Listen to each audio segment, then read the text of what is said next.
Razan. She was really looking forward to starting her Bonn engagements with this very, very important and symbolic session. So I will be reading her remarks. I think the first thing that she wanted to say was really convey her sense of gratitude and her sense of pride for all the efforts and the collaboration that happened in the lead up to COP28. These efforts, this collaboration is what led really to delivering a pivotal moment for multi-level climate action. And we believe and we're very proud that COP28 really elevated multi-level action like never before. And this is really thanks to your efforts. And a testament to that pivotal moment is the launch of CHAMP, the Coalition of High Ambition Multi-Level Partnership, which we are here in part celebrating today. And that was only possible really with the support of a global community of actors. Razan wanted also just to take a step back and really remind us that this has been a journey in the making. So action on multi-level partnership and collaboration did not start last year. It's something that all of you have been working decades on. ICLE, C40, GCOM, UCLG, and all the critical partners, and of course, subnational leaders like Mayor Katya and Her Excellency Nigar as well. We're very lucky that we have subnational representatives with us on this panel.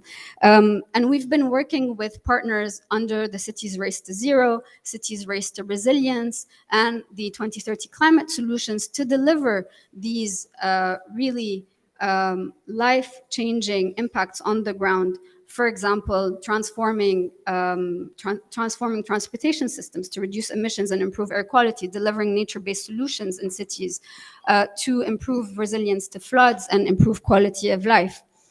What we saw last year is 72 countries sign up to CHAMP, and that represents around a third of the world population, a third of global emissions, and nearly 2/3 of GDP. And this just means that we have gained momentum on this action.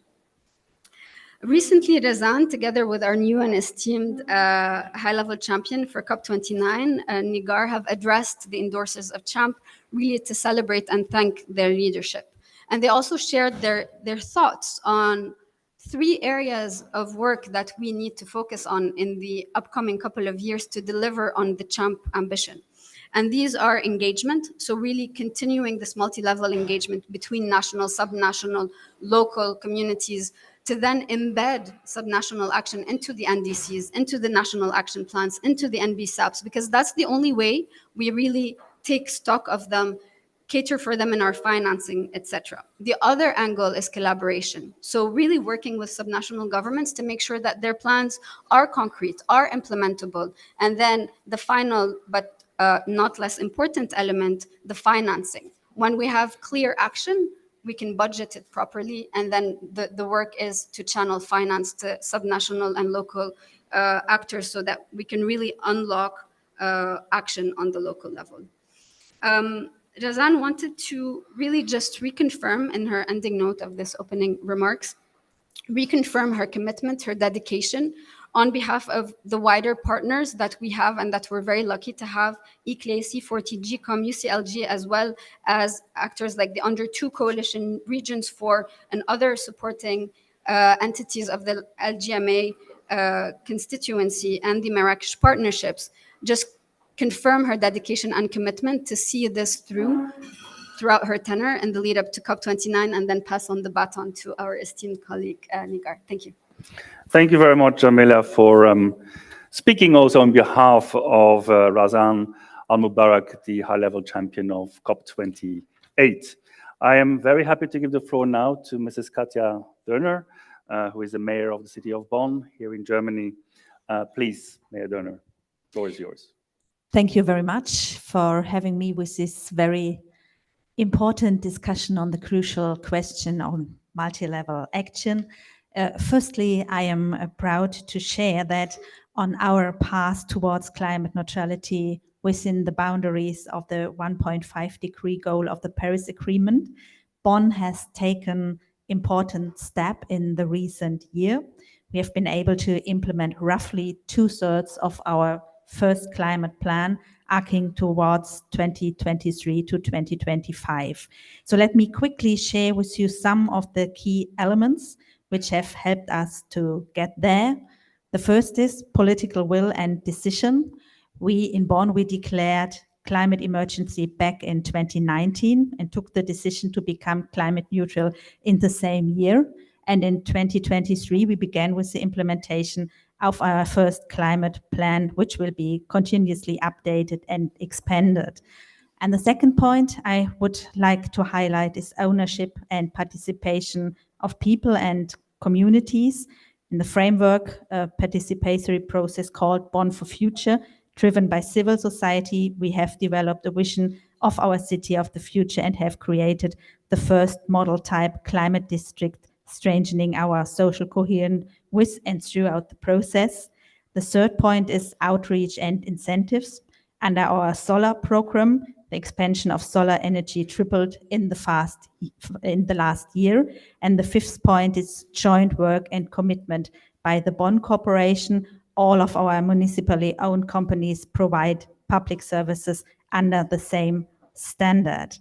You already mentioned that I'm also the vice president of the Association of German Cities, and with this capacity, it is very important for me that we advocate that climate action must become a mandatory municipal task. It's still not the case, and I think it's very important to speed up the implementation of ambitious climate action, so cities need additional support and backing from the federal and state government. Secondly, and this we observe on a daily basis, instruments and mechanisms have to be more flexible and adaptable. Sometimes it's not the amount of funding accessible through national or EU programs, but the way a city can use it. And thirdly, we need new ways and new structures for collaboration. And since COP28, JUMP has paved our way. During the high-level plenary on climate and urbanization, while sitting next to State Secretary Flassbart, I offered the Daring City Forum as a pivotal platform to build up on this unprecedented momentum. And now half-time between COPs and the time to bring JUMP to life in our respective cities and nations. Fourth, we will need platforms, spaces for exchange, consultation mechanisms, and agreed procedures in all participating nations if we want JUMP to be a success. And we need consensus for change on all levels, because the major transformation we need for success requires some systemic and maybe even legal changes. So I think Daring Cities can also be a catalyst for finding these new ways of working with each other. Also, the federal system in Germany already offers good framework conditions for multi-level action. There still is potential for more. And I think we all know that the time is running out and the clock is ticking. So there is a lot of homework for us to do. And I think that JUMPS is a very good platform, especially for the cities to be more successful in combating climate change. Thank you very much. Thank you very much, Mayor Dönner, and it is really encouraging also to hear that you will actually today travel to Berlin to have further discussions within the German Association for Cities and with the federal government to discuss concretely how the German federal government can work with the cities here in Germany to help in the revision of the NDCs of Germany. Thank you very much for your encouragement and collaboration on that, Mayor. Very happy to give the floor now to Mrs. Nigar Arpadare, who is the high-level champion of the COP29 Azerbaijan. Please. Thank you so much.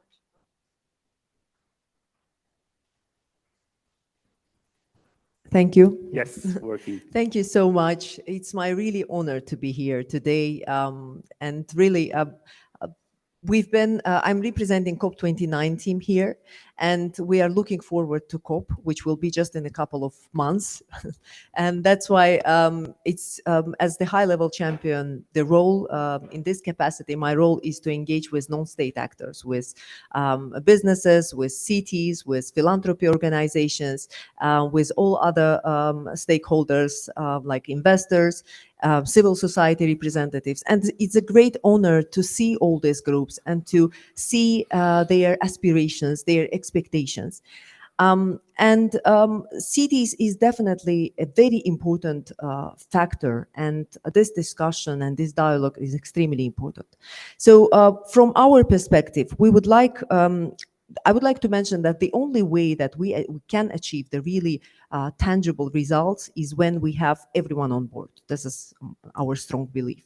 From that perspective, like we need whole society approach, leaving no place behind, through multi-level governments, ensuring that each department in government, each government tier is working effectively within their mandates and jurisdictions to enable this action.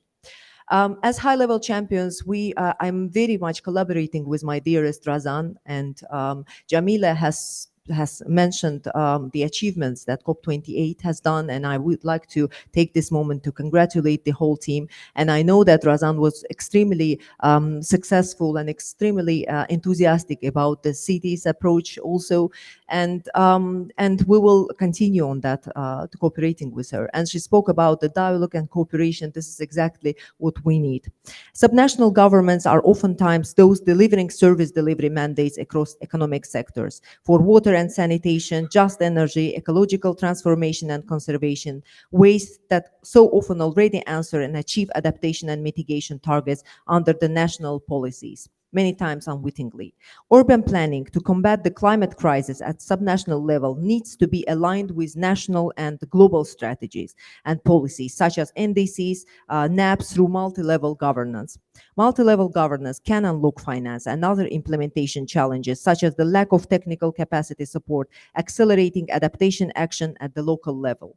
And in my country, I'm also a member of parliament, and this is a very subject which is extremely close to us, to be a bridge kind of between the parties. So, and in Azerbaijan, we also we will be announcing our action agenda, as you know, as COP29 team in the nearest future. And there are certain directions that was taken into account in urban planning. The Harmony for COP29 action agenda presidency lead initiatives, which I would like to mention here, just to give you an idea of our approach of our presidency, which is the harmony between the climate agenda items, climate finance, mitigation and adaptation, balance between climate ambitions and climate actions, which I believe is extremely important. When we put ambition, we need to have a proper balance to be able to achieve it. Harmony between sustainable development goals like SDGs dimensions, economic, environmental, and local. Balance between global and regional initiatives. Harmony between humans, human capital, gender, youth, children, and nature, as well as climate action and sustainable development, NDCs and SDGs. So in our COP29 team and as a presidency, we intend to strengthen development dimensions of the climate agenda, as well as build strong linkage between Summit of the Future and COP29. So basically, dear friends, it's a great honor to be here, to listen to you, to be able to engage with all of you, to understand all the angles of this discussion, to understand all the expectations from COP29, which we will take to our teams to endorse and to work on that. So I think I will stop at this moment. Thank you very much, Nigar, and it's great to hear also of the ongoing discussions between COP28 presidency, high-level champions, and yourself now taking up that further work. And I believe for us, from the champ world, be it endorsers or supporters, facilitators, and in particular from the LGMA, which is the local government and municipal authorities section to the UNFCCC, we welcome very much that the presidency of the COP29 is inspired to continue those efforts and Baku will be a very important milestone to discuss, as we are doing here today, progress on what is being achieved with regard to CHAMP implementation. Thank you very much for being with us. I would like to, at this stage, to ask you to perhaps take your seats at the front row here. We will go into two panels, and in particularly, Nigar, also for you to allow to understand, to hear from our partners, supporters here on the implementation of CHAMP and multi-level collaboration at large. So if you allow me to invite you to take the front row, and I would like to call up on the first round and panel. Thank you very much. Thank you.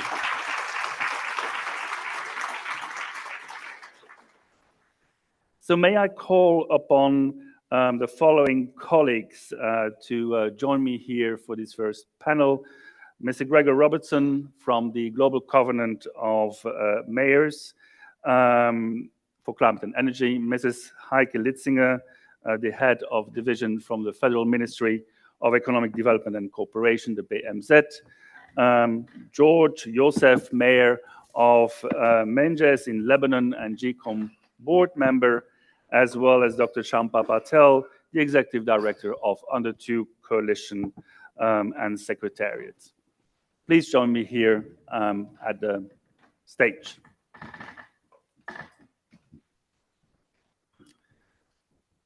Gregor, is he in the room? I saw him just a moment ago.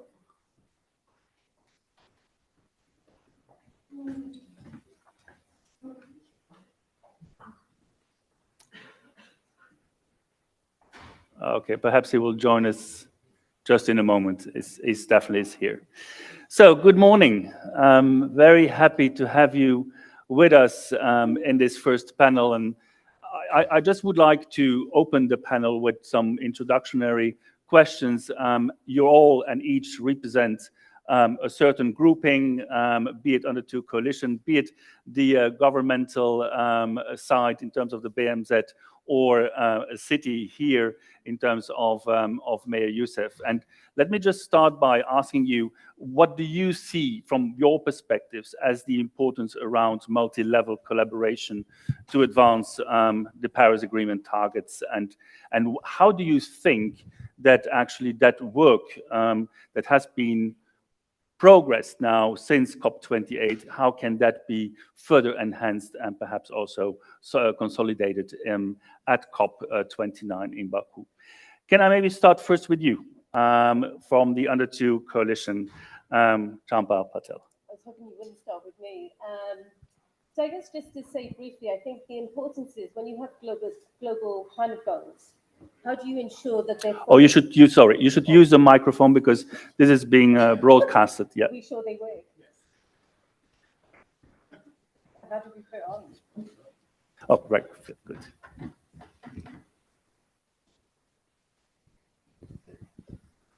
Thank you. I feel like I'm taking my life in my hands. Can everybody hear me okay? Brilliant.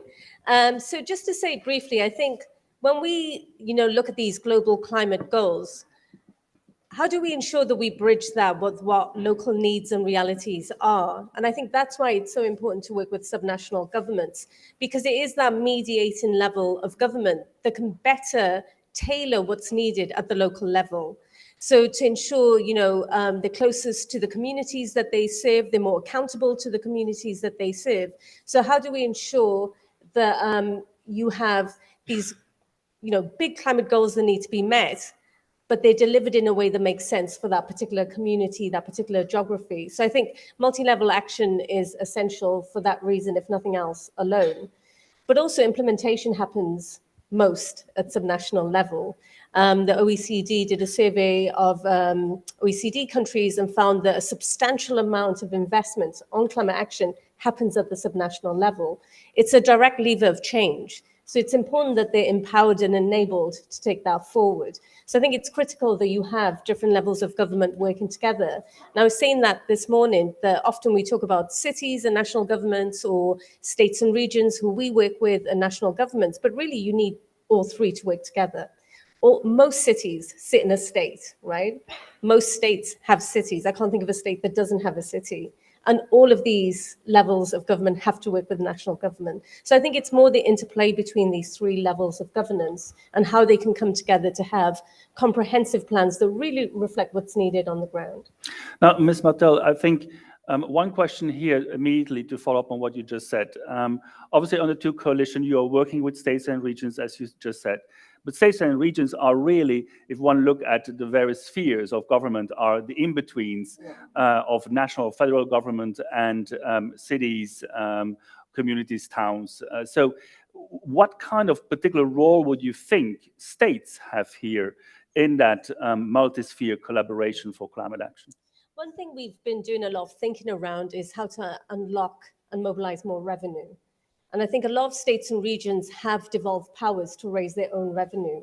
So how do you work with cities? How do you work with the private sector to think of creative new ways to raise and direct revenue towards most needed, whether that's systems change or whether it's thinking through how you affect a just transition? I think, we often focus the conversation on top-down climate financing flows. But there's a lot of effort that goes into that with very little reward for local levels of government in the sense of how far it flows down, right?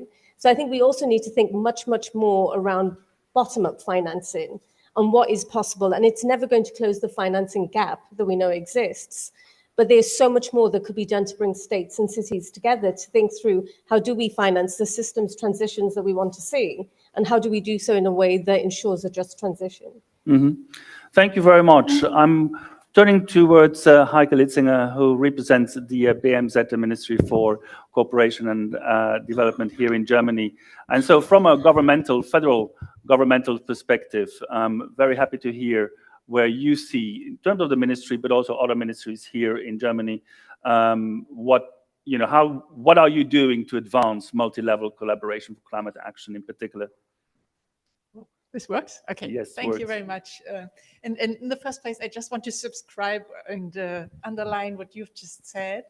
But then what might be the role of a ministry like ours, which is working in the field of development cooperation? So what can we do to support our partners, our partner countries, which is in the first place the government level with whom we are then working, then to strengthen the community, the regional level, to really implement what everybody knows what is needed, but which really has to then be put into practical steps. We are quite often here in international conferences discussing about the overarching aims, and then when it comes to really to the ground, we need the mayors who are in the contact with the communities and then can define what are the actual needs in a given place for adaptation. We are just talking about floods these days in Germany, but we have been seeing the pictures from East Africa, from Brazil, those last weeks. And then it will be really on the ground, on the municipal level,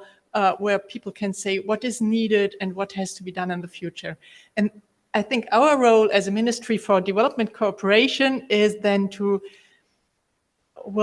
strengthen capacities on the municipal level and on the regional level, together with our partner countries, where it is needed, where we can maybe share our experiences with the decentralized state and get into an exchange on where we have made good experiences, bad experiences, and where we can share these experiences and help in the field of capacity building, because quite often there are funds available in the private sector, in the public sector, but it is quite a bureaucratic way to leverage these funds to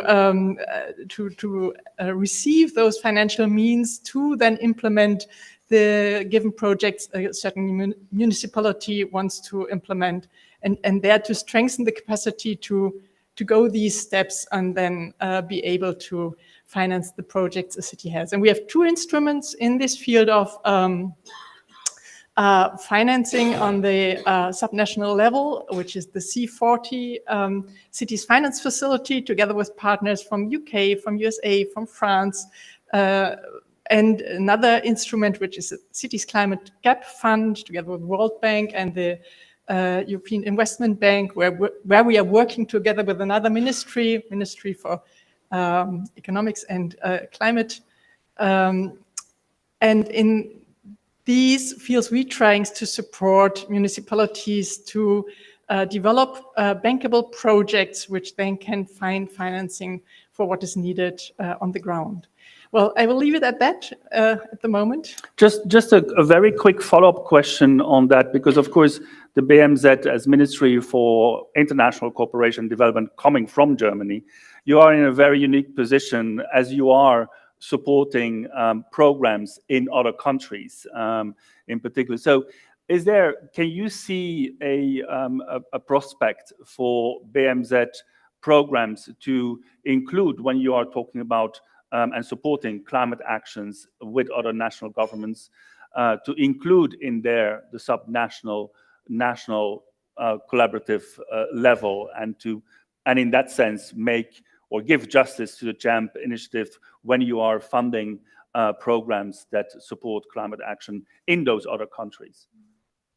Well, we are doing this, especially in those countries where in our bilateral cooperation, we have a field of action in the field of decentralization, especially, or good governance, or good financial governance. There we can really get into a close exchange with our partner countries, and we have this priority in quite a substantial number of bilateral cooperations.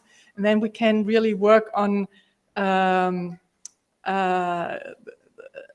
better structuring, maybe capacity building in this field of multi-level action in our partner countries. Yes. Thank you very much. So let me turn to Mayor Joseph from the city in Menjes in Lebanon. Welcome. Obviously, you have heard now here from representatives that represent states, national or federal government. You, as a mayor of the city and responsible for your urban center, and definitely also looking into sustainability and climate actions, what is your perspective and what is your hopes that this CHAMP initiative and at large multi-level collaboration can bring forward also for your city? Thank you. CHAMP initiative is a key to implement and achieve the Paris Agreement goals. For this, multi-level partnership is very important, especially in planning and finishing action plans. When the action plans come from the ground, it's more acceptable by people. It's not imposed by the national government. This participatory approach is very important because at local level we have so much stakeholders, such as NGOs, private sectors, banks, donors, funding agencies, and others.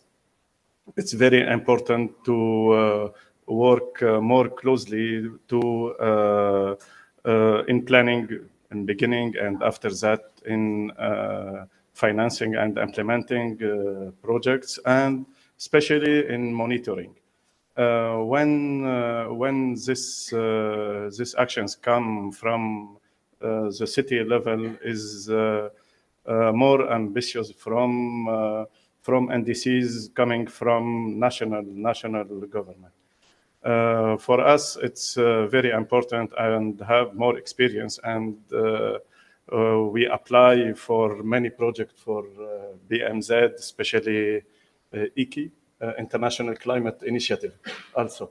And for this, it's very important in Global South cities to build this partnership from the municipality and all stakeholders in the town, NGOs or academic or private sectors or bank. It's more solid to present for financing the project when we have this strong partnership.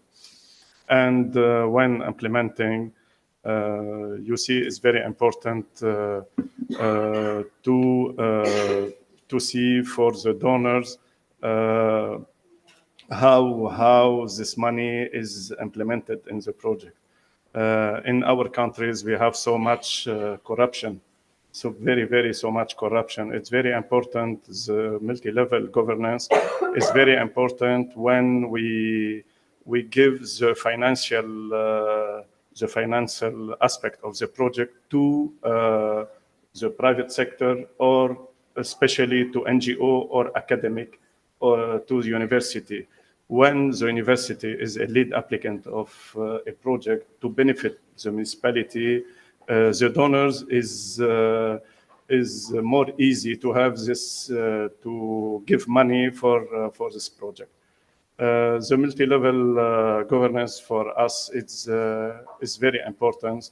Also in elaborating our climate plan, because in all our ministries we have a strategy till 2030 or 2050, and local government, if local government want to have funding from national government, we need to align our national climate plan or national strategies to our local strategy to the national strategies. And how is that communication going? How do you do that very concretely? So when you say you have to align your local strategies and plans when it comes to climate, for example, with the national strategy, how is that done? Do you feel that you have the required support from your national government to actually do that alignment? And are there consultations? Is this like an interactive process? Yes, in our participatory event and approach, we have a representative from national government, but especially the real partner for our municipalities is academia, universities.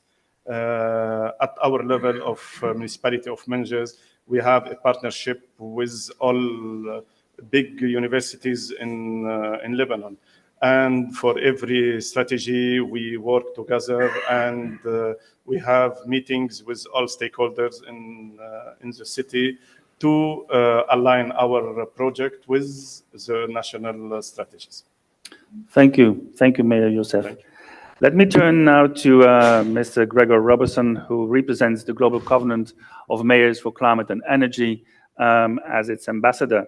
So, Gregor, same question to you. I mean, how do you perceive currently multi-level collaboration, and perhaps also from the side of the Global Covenant of Mayors that unites a large amount of mayors working towards climate worldwide? How do you see multi-level collaboration, and then the CHAMP initiative that comes in?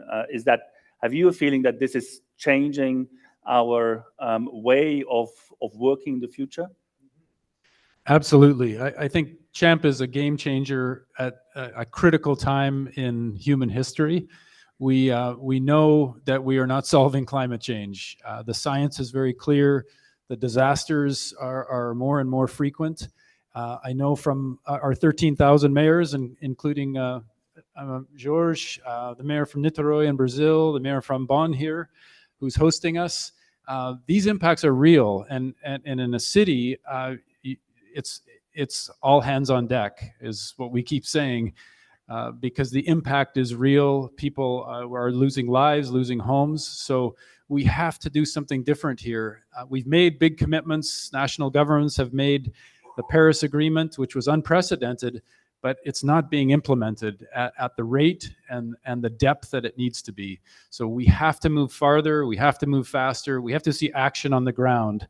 And CHAMP is a fantastic breakthrough that under the leadership of the COP28 presidency and Bloomberg Philanthropies, Mike Bloomberg, the former mayor of New York, really helped catalyze this change in approach. And it's a way of leapfrogging and connecting those national commitments, those broad goals that we have as nations, to the ground in cities and through the states and provinces and regions and territories.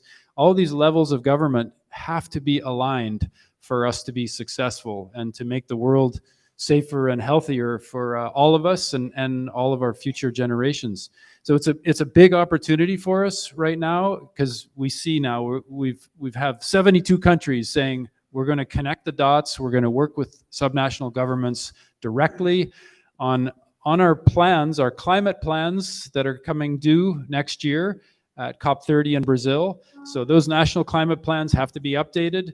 They need to include the local level. They need to include the states and the cities and what we can do on the ground. The adaptation piece is critical. That's the second big bucket. Mitigation, reducing our carbon, but then adapting, being more resilient. We have to do that, working together as well as these disasters continue to mount.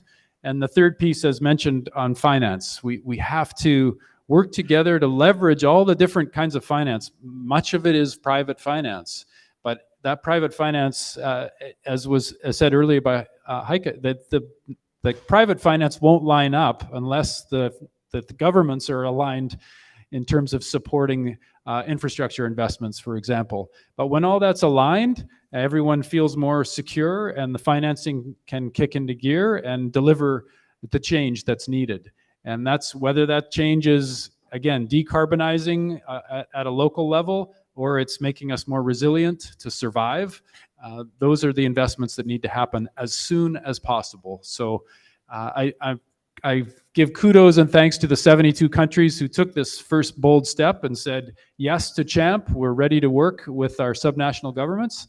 We're going to do everything we can collectively to advance this over this next year and a half to COP30 and really demonstrate what can happen on the ground. Thank you, Greg. And so we are very happy. That's what I hear also from you. We are very happy with the COP28 presidency's initiative on CHAMP. We are now 6 months later. We're looking towards COP29, and we just had from our high-level champion here a commitment to definitely continue this work. What would you think COP29 presidency could do to help to support accelerating this entire process, and keeping in mind that in 2025, nations are committing to come forward with revised NDCs?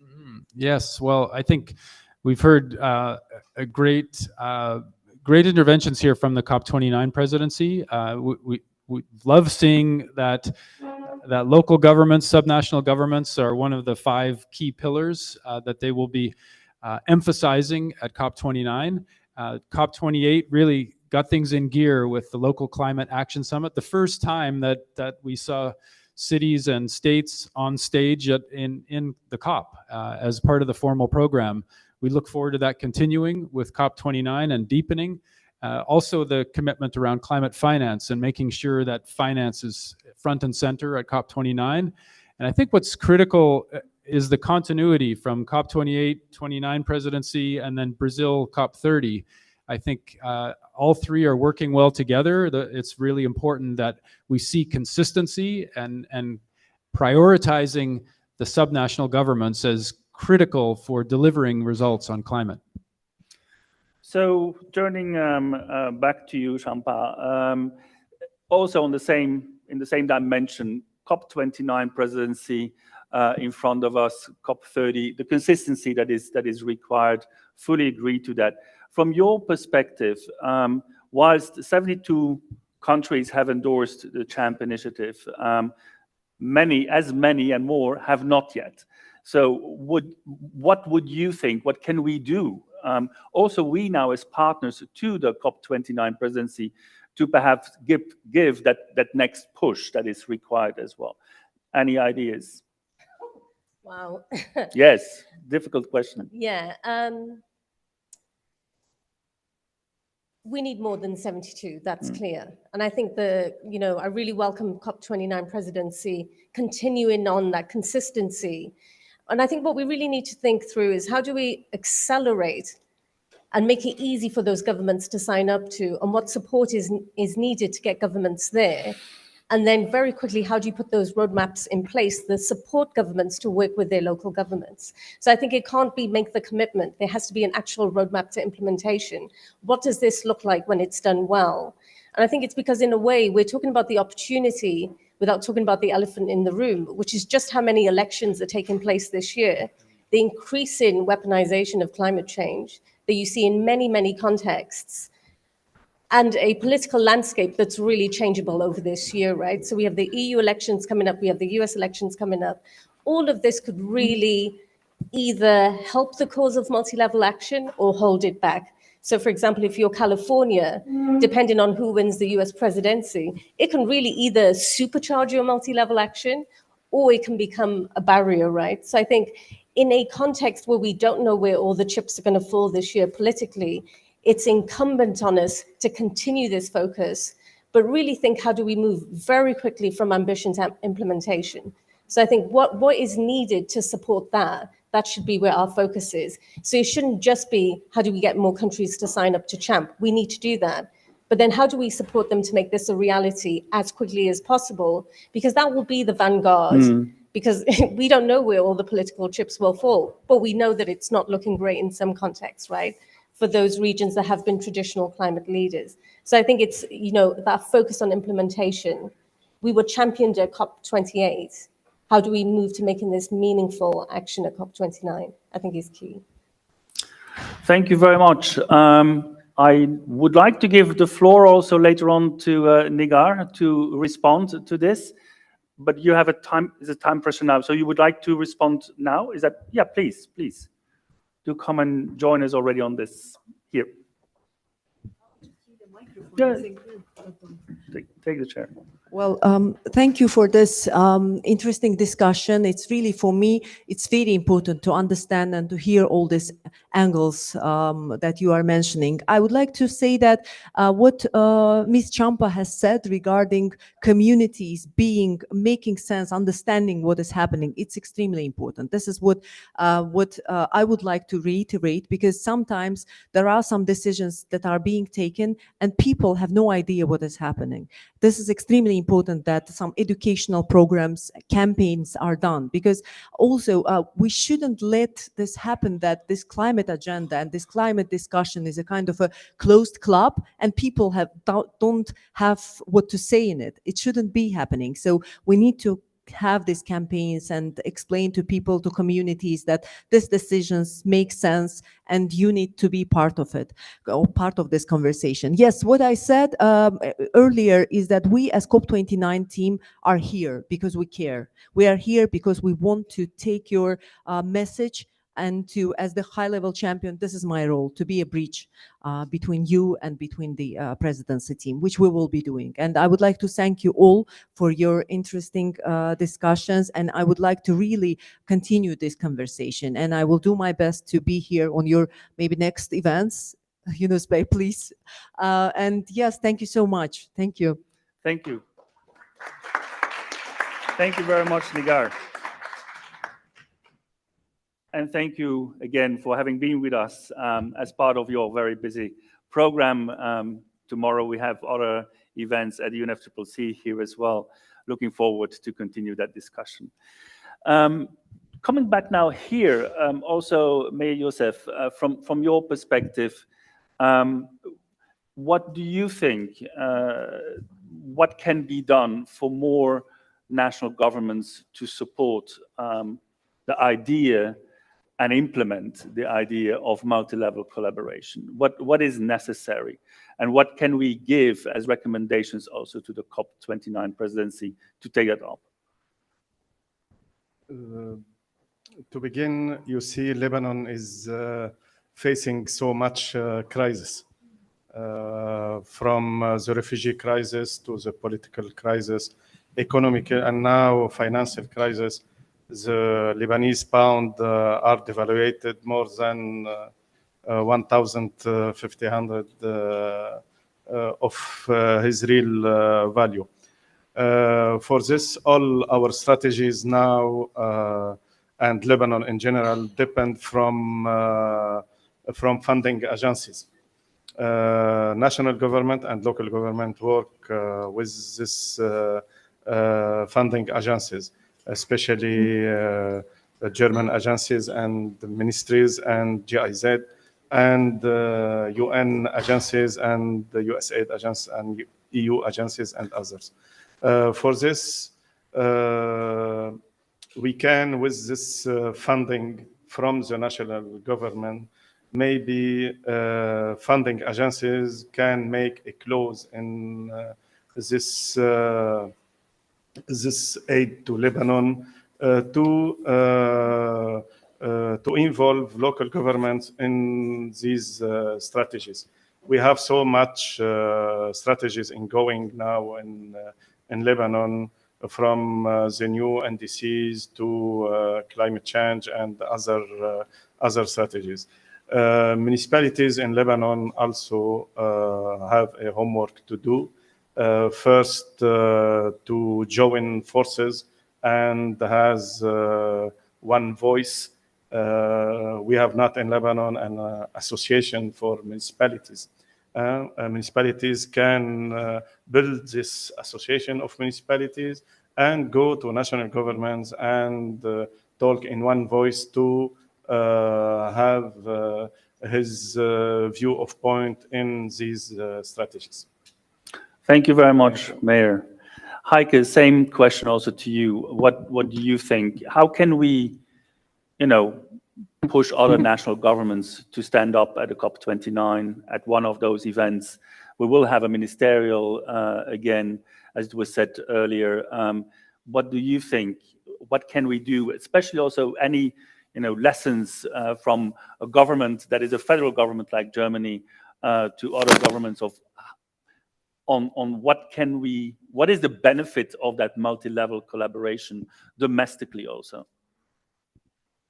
I think the ministerial will be very helpful, but meanwhile, especially with regards to the elections we are going to have, and with this perspective where we don't know where we will be or how the general setup will look like in November, I think it will be really important to have strong platforms for the city networks, the municipal networks, which we have represented here mainly, like ICLAIB, like C40, like UCG, like your network. Sorry, I'm not good with abbreviations.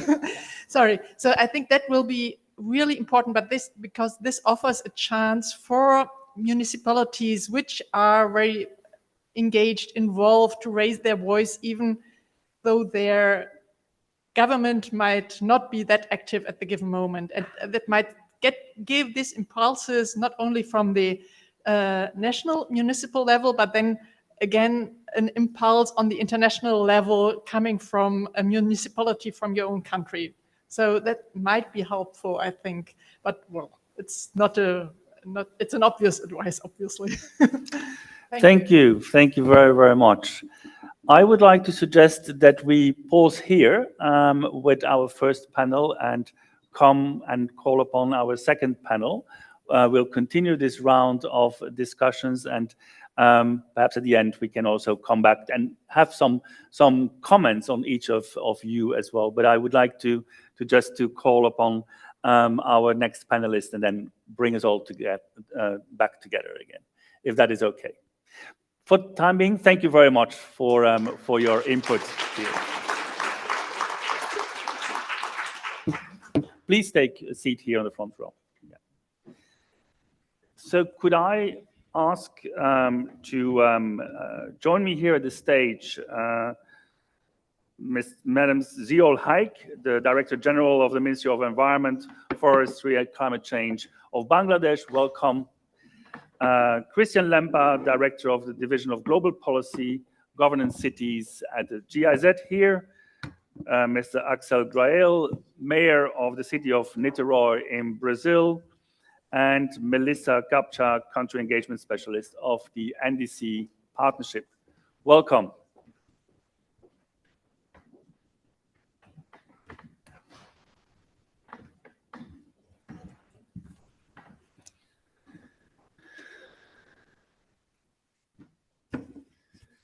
Thank you very much for joining us here this morning. in this session on multi-level collaboration action as part of the discussions and negotiations here in Bonn on the Paris Agreement progress and advancement.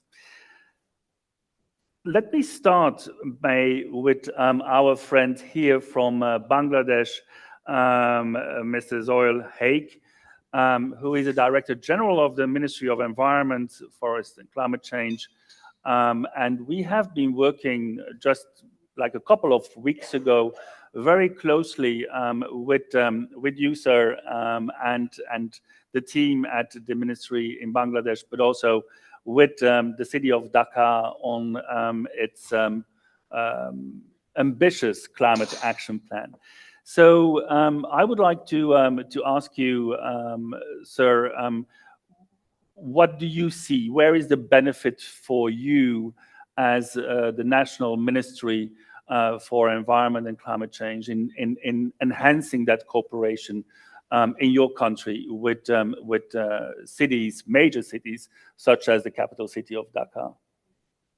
Thank you. In fact, I'm director of the Ministry of Environment. Yeah, you are absolutely right that if you want to achieve the 1.5-degree global goal, all stakeholders have to come forward. The national, subnational, then state actors, non-state actors, NGOs, private sectors, and obviously we are talking about the cities, the municipalities. So they have a critical role to play. And we are one of the endorsers of CHAMP initiative. So we are very fortunate enough to get the guidance from you, the ICLEI, the C40 networks. And in terms of developing the comprehensive climate action plan that the capital city Dhaka has already put forward in terms of aligning with the national and global goals. And at the same time, we are trying to align our activities in a manner that should be transformational actions, which will make the cities climate resilient, and at the same time to improve the quality of life of our citizens. So both on the perspective of climate change, adaptation and mitigation. And you understand that under the Sharm el-Sheikh mitigation work program, we are now talking about the cities under global dialogue and climate and investment focused events. So last month, the government of Bangladesh, particularly the capital city mayors, actually considering the population, huge population, more than 11 million people live in the Dhaka city. So this city has been divided into two, Dhaka North City and Dhaka South City. And these two city mayors have declared their comprehensive climate action plan last month.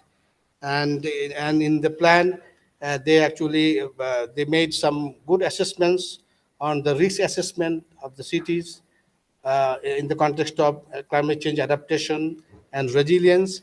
On the other hand, they have also tried to capture the mitigation aspects, how the greenhouse gas emission reduction can happen over the time periods by 2030 and 2050.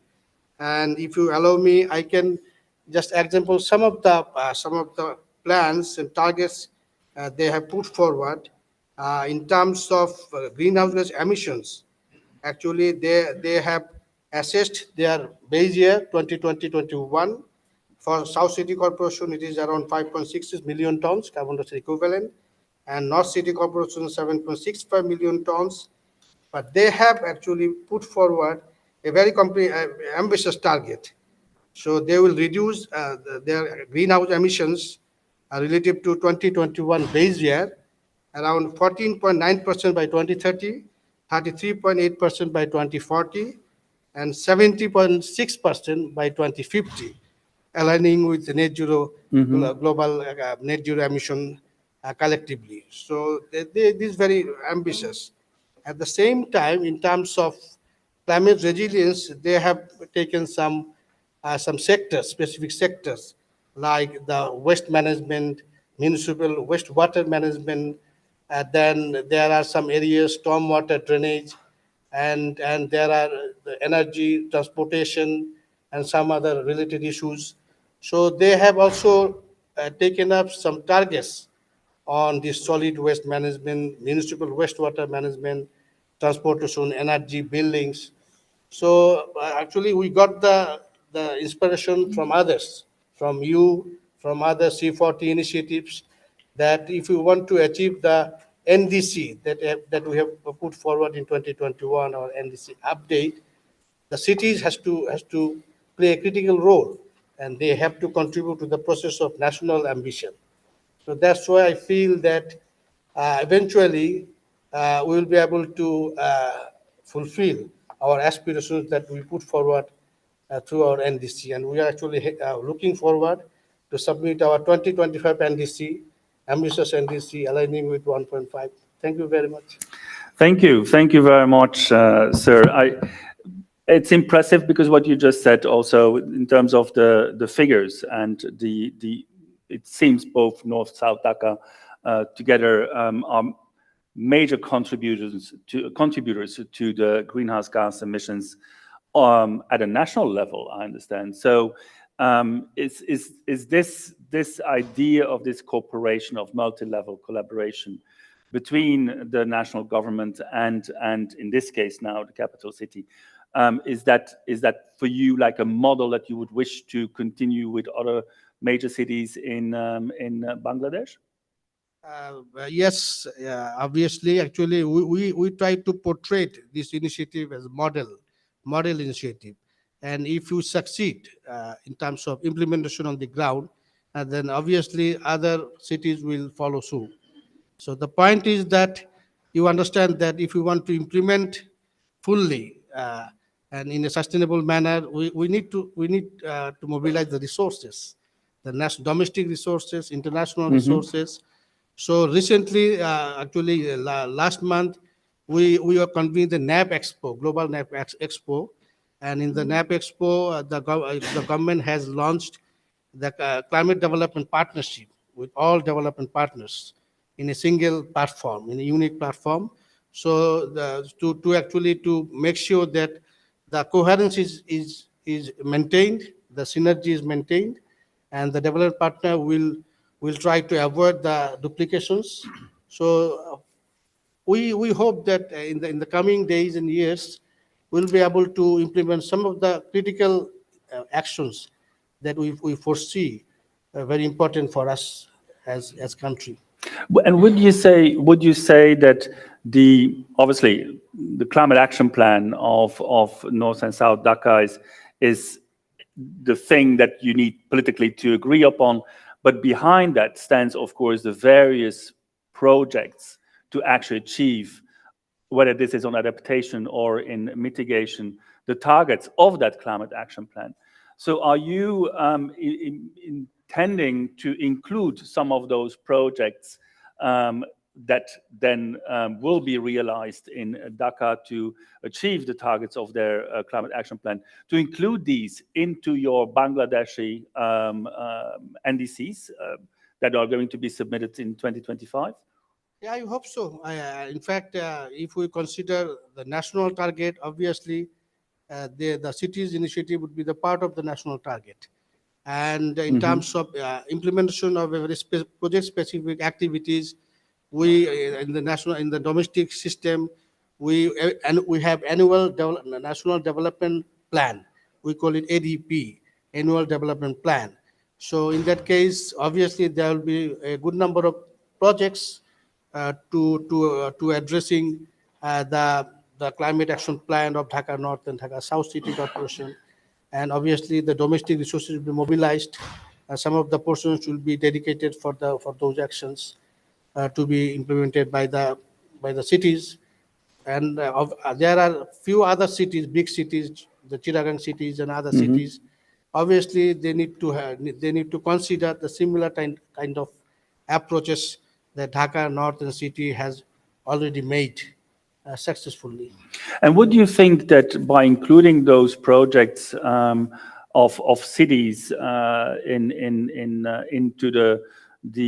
your NDCs, that this is also a platform, a good platform, a pathway for actually getting non-conventional or non-conditional international funding that may support those, or is that what you are trying to achieve? Yes, it is true that we have conditional mitigation action and unconditional the targets. So obviously, we understand that we want to implement both the conditional mitigation pledges and unconditional, and at the same time, we are also working hard to implement our NAP, and we have 8 sectors in the NAP, and the cities are one of the sectors under NAP.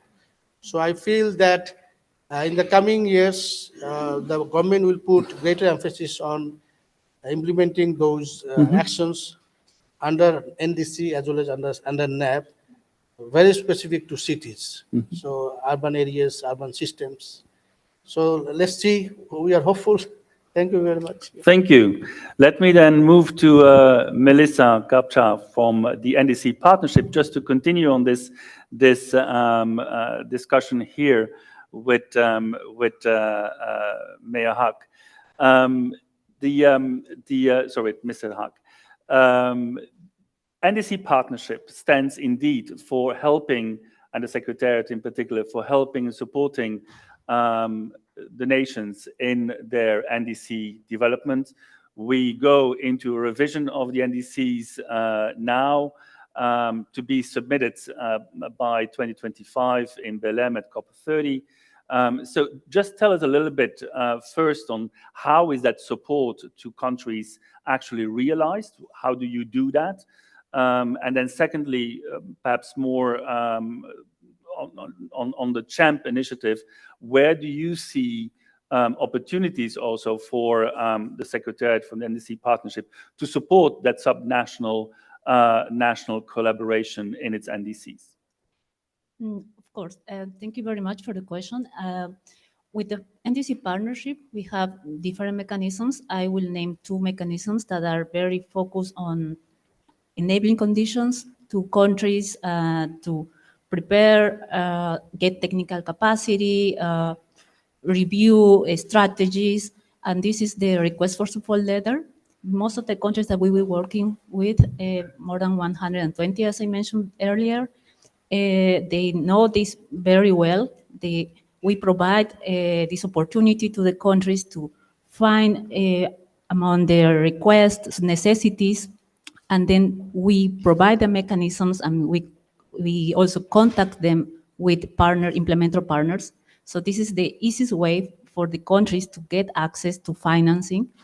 But we also have specific funds for NDC and LTLEDs, and this is through the Global Call. We've been launching this initiative last year, and it's gonna last until the beginning of the 2026. Specifically because we know that the countries are starting to prepare to update their NDCs, to review, and also some of the countries, not many, but some countries are also increasing the ambition in the NDCs. So we provide through the Global Call 3 kind of work streams, I will call it. First, for the countries that don't have an NDC or don't have an LTLEDs, sorry, they don't have an LTLEDs, we provide them, we give them all the tools that we prepare, NDC investment guides, NDC roadmaps, strategies that we have already collected from our work from different countries.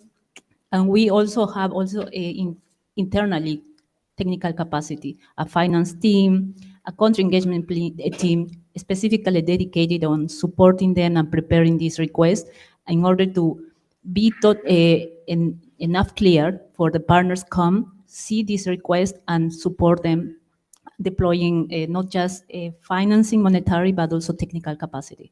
So these are the 2 streams that we have, and I encourage the countries that we are part of the NDC Partnership to come and to specifically ask about those, and we are always helping to engage. And also now going to the second question, we see a lot of potential in the subnational level. We already have some requests that are touching based on subnational level. For example, Chile, El Salvador, Dominican Republic, just mentioning countries in the Latin American and Caribbean region. They have been requesting in the past months a way to engage and how to create governance and to implement it to the national level. So we see examples, and therefore I think this initiative again is a very important one to show them it is possible, we can do that, and also to present the data that is necessary to tell them, you know, cities are in charge of this amount of emissions. We can increase the ambition of your NDC if you include city levels and regional levels, which are unfortunately the most impacted, no, in many of the countries in the global south especially. And yeah, so I will keep it like this, but happy to have follow-up questions if you need. Thank you. Thank you very much. Let's go to Christian Lemper, who is working here at the GIZ, in particularly related to cities. So we heard from the NDC partnership how there is support provided there to obviously the countries and hopefully also to the multi-level component of those NDCs. From the GIZ, please give us a bit of a perspective what the GIZ is trying to do in particularly global south, in global south countries where you are very well based. Thank you very much, and also thank you very much for having me on the panel and the very interesting inputs we received so far. It feels a little bit like preaching to the converted. I think we all agree that the city level and the local level is very important for implementation, not only in the climate area, but in almost all sectors. And for GIZ, that has always been a key of our implementation. And that can't be a surprise because for those of you who don't know GIZ, it's the implementing agency of the German government, and particularly the Federal Ministry of Economic Cooperation and Development. And we heard Ms. Litzinger explaining how dear the city level is to the BMZ. So it would be a great surprise if we would be on a different position there. And it's not only that, it's also our experience in many sectors that this is key. I personally, I mean, you can see from the department I'm heading, it's global policy, governance, city. So it already gives you all the levels in there. And I give you an example from where I come from. It's not the climate area. I come from the mining sector. And from the mining sector, extractive industries. And everybody likes diamonds, for example, for their engagement. But nobody likes blood diamonds. So the international community came up with the Kimberley certification mechanism to make sure that the diamonds we sell are clean diamonds. And that's an international process that also GIZ has been part of on behalf of the German government to further develop it. We're working with many national governments to put the certification mechanism in national laws and policies and regulations. But the most important part of the work has always been with the municipalities that are directly at the mining sites. Because they are the only ones that actually get a hand on the diamond and that are actually, and I think as Gregor put it, I don't know if the CHAMP ambassador is still here, at the city level it always means hands-on. It's really where the magic happens and also where the highest risks for the people were, because they were in direct contact with the trading networks and that's where the tough work starts. So if you take either level out of this equation, we wouldn't have clean diamonds here. And I think it's the same.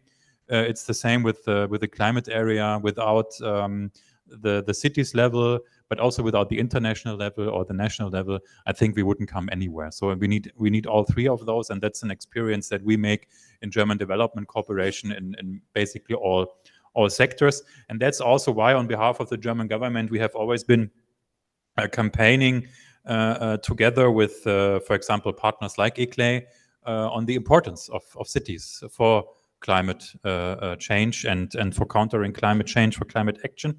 And we believe in strong multi-level action. And that is also reflected in the portfolio that we are working on. I think from in our portfolio, it's more than 200 projects that are active in the urban context of sustainable development, and that represents 20% or a fifth of our whole project portfolio. So that's quite a significant number. And not only that, Ms. Litzinger was referring to the C40 Cities Finance Facility, a global program that we're working on that assists cities in accessing finance for climate change projects. And also, I think their very practical example, through the C40 CFF, which is supported by Germany, the UK, France, and the US, we were able to work with the city of Freetown in Sierra Leone that they are able now to build up a cable bus system in the town, so improve mobility, climate-friendly mobility in the town. I myself lived 3 years in Freetown, and even though it's a wonderful place to live in, mobility and transport is really a challenge. If you don't have a big climatized car, so most of the people, it's either very slow and hard or very fast and dangerous. And with this, I think there is a climate-friendly and very practical way of transport that has been that will be implemented and that will help this town a lot. And I like this example because, like Bonn, in Freetown, we have a female mayor that is now finally changing the things that should have been changed for a long time. We have the same here in Bonn, but we also see it in Freetown now. Sometimes it needs a female mayor to get these things changed, apparently. So I think what from our perspective, what needs to be done, I think, first of all, CHAMP, as we all agree, is potentially an important step. It's potentially a big game changer, as has been said before. But I think, or we think that there are three things that are extremely important to really materialize this potential. The first one is we believe that, and that's also the experience that we have made with similar initiatives, that CHAMP will only be successful as a partnership beyond institutional boundaries. It needs to be a real partnership where each partner can bring in their own strengths. And the second thing is that in this coalition, GIZ, we can bring our local implementation capacity to the table. That's our strength that we would like to provide for this partnership. That's something I think that we can rely on. That's something that has been built up by the German government in the past, and that's definitely an asset for CHAMP in the future. And the last one, we had in the high level, we had Nigar here from Azerbaijan, the high level champion for the COP29, and that's maybe a pledge that I can leave here. CHAMP, in order to be meaningful, needs to be able to facilitate access to finance for climate finance. I think that's definitely something, and you mentioned that also in your moderation before. And therefore, we believe it's very important that it stays at the center of the international climate negotiations and also the COP29. So that's something I think it's very encouraging that Nigar and the Azerbaijan delegation is here, and here's what we have to say. But in order for CHAMP to be meaningful and to be a useful investment of our time and also funding, I think that's key, and that's very important. And maybe I close with that pledge. Thank you. Thank you very much. Thank you very much, Christian. I'll come back to you on with some other follow-up questions, but let me first go to the mayor of Niteroi, Mr. Axel Grail, who is working relentlessly in his city on climate issues, but also you represent the Brazilian Association of Cities. You are its vice president as well. So here also to you the question from a Brazilian perspective, how do you see, what is your wish also and commitment to multi-level collaboration to advance the Paris Agreement in Brazil? Well, thank you, Gino. We had the Rio 92 conference, which was a landmark, an important moment when sustainability and even all the climate discussion initiated. And one of there was a statement that was coming out from Rio 92 that was think global and act local. And I always thought that was a very wrong statement, because we need to be much more complex than that. We need to think and act global, national, regional, and local. And to be effective, we need a local initiative to be organized so we can help more. And that's what we are working a lot in Brazil right now. For instance, there is the commitment that Brazil had, the main two commitments in NDC, in our national NDC, was to control the main source of emission in our country, that is the change of land use. That means stop the burning in the Amazon and in the Cerrado, which is a savanna region, and also to recover 12 million hectares of degraded land. And the two commitments will not happen if we don't have if we don't have states and local government participation. For instance, there is no 12 million hectares of public land, of federal public land available. So you will need other public lands to be involved.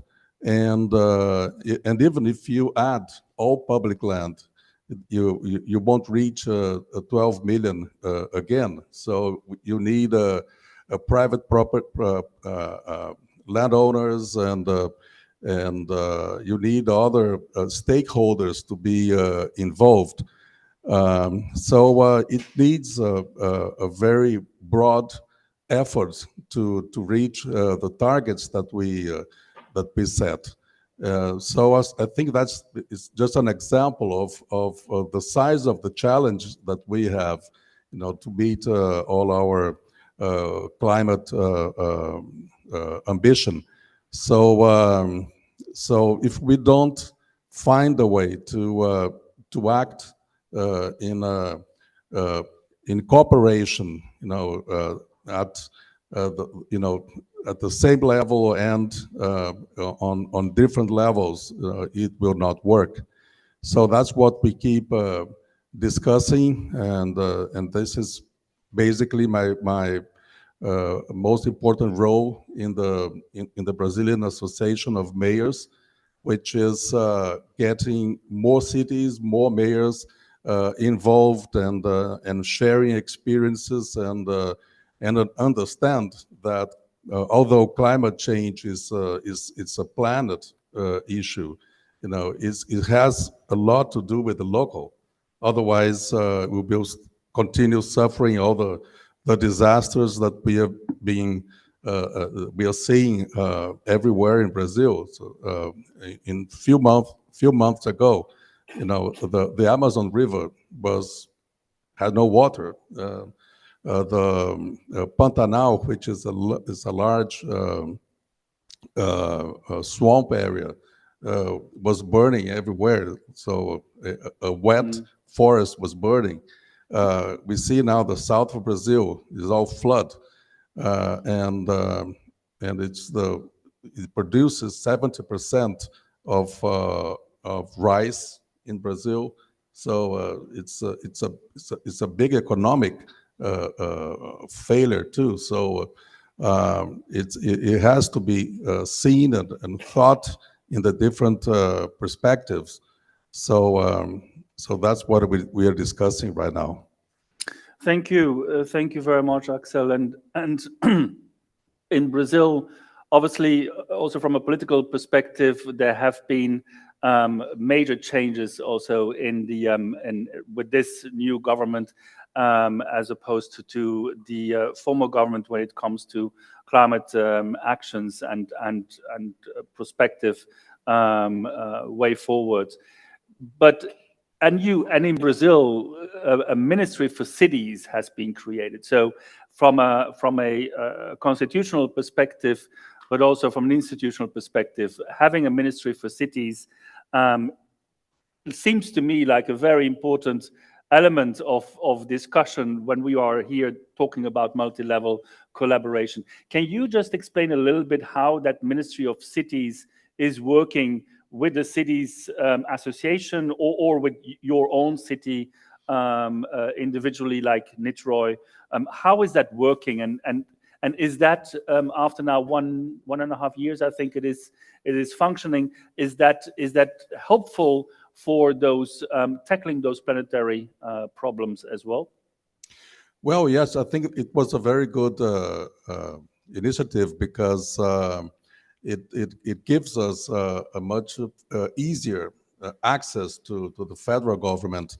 And basically, what they're doing is they're working to finance like sanitation and mobility and many important housing and so many important local issues. And it's very important that you have one organization at the federal level that can focus all the demands from the cities.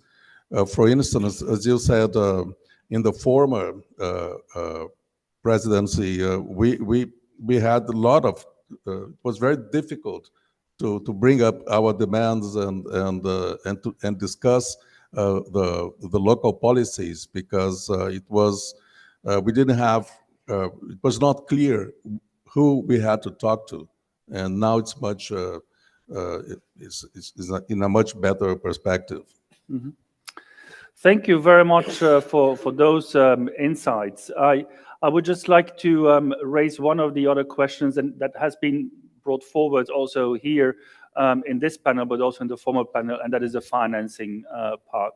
And again, here, at least from our perspective now, from a NICLE perspective, representing also cities, we have heard, and it goes back to 2008, I think, where we heard from the international community, in particularly from multilateral development banks and other banks who are operating in this space, that there is funding available, but no good projects at the urban level, at city level.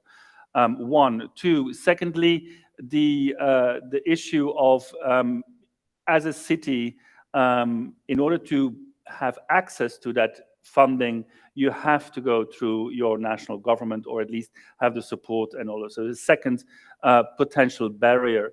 So I would just like to hear from this panel here to hear, do you see movement in tackling those particular barriers and challenges?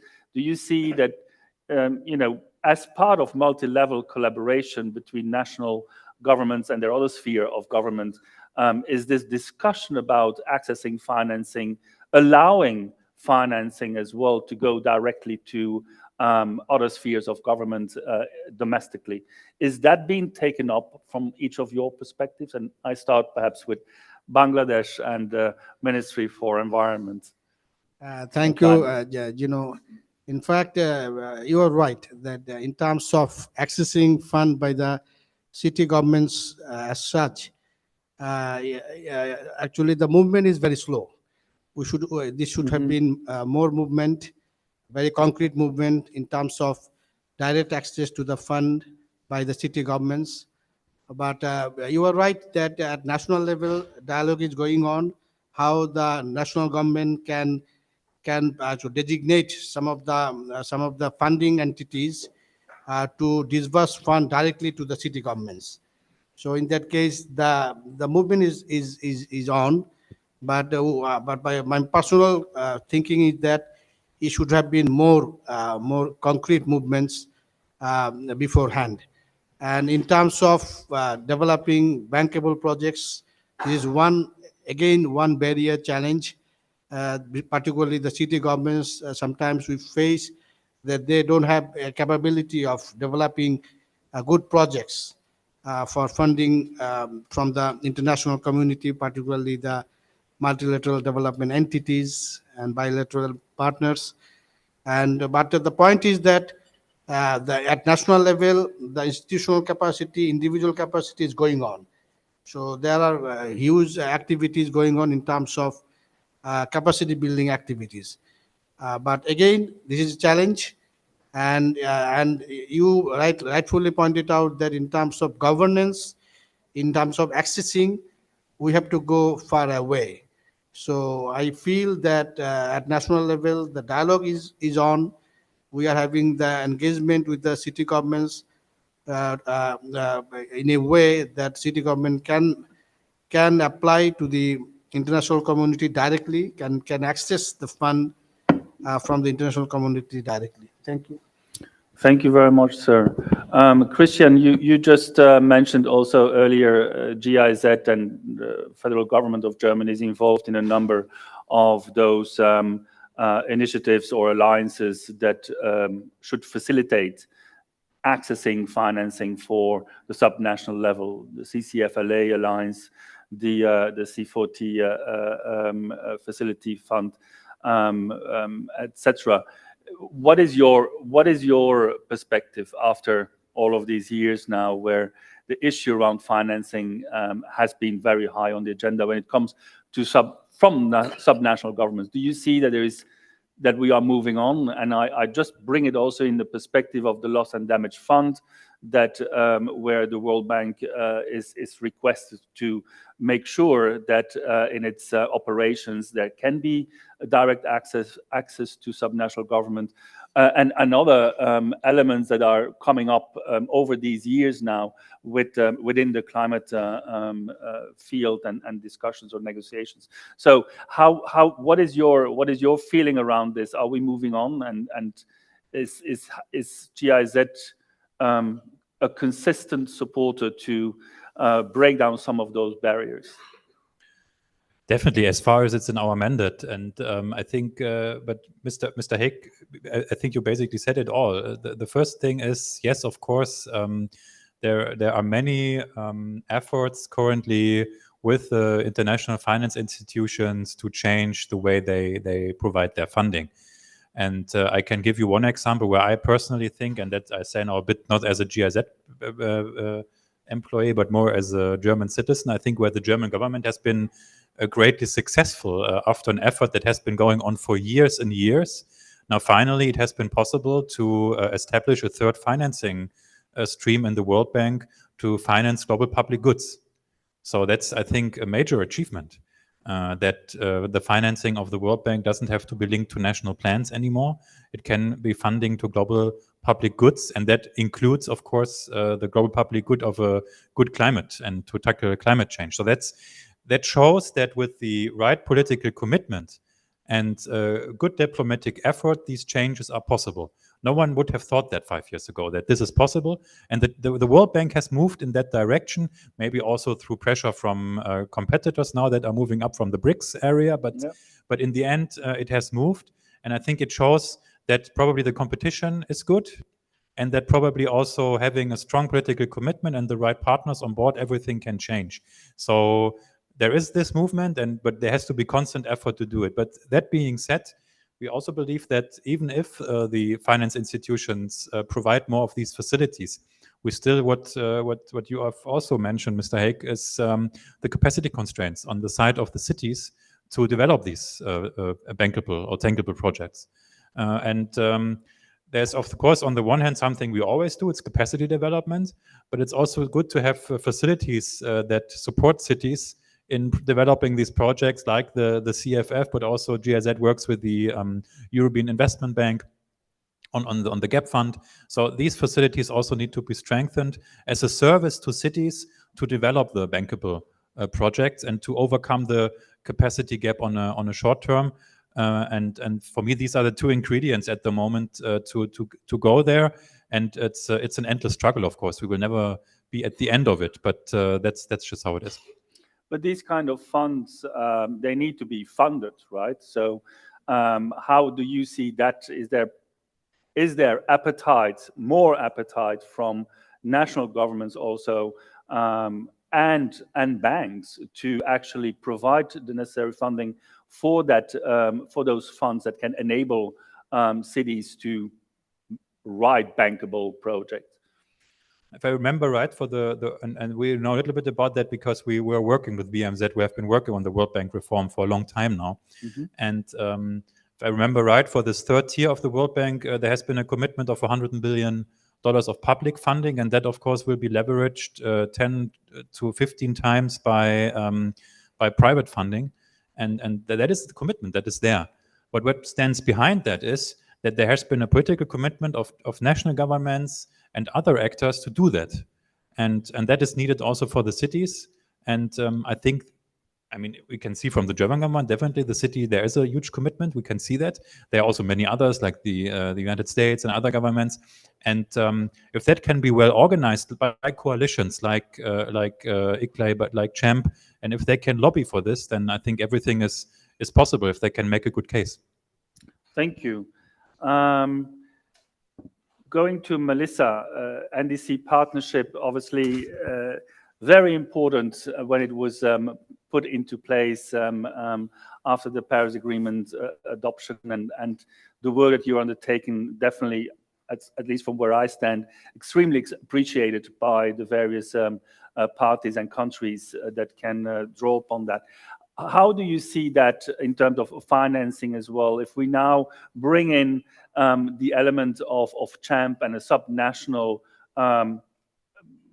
facility to provide that kind of capacity building, are you talking in the NDC partnership secretariat and within the board on how can we adjust and enhance our operations on this when it comes to the NDCs? Yeah, that's a good question. Actually, the benefit or the add value that we have in the NDC partnership, because we have the members, like more than 100 institution and associate members, is that we have meetings.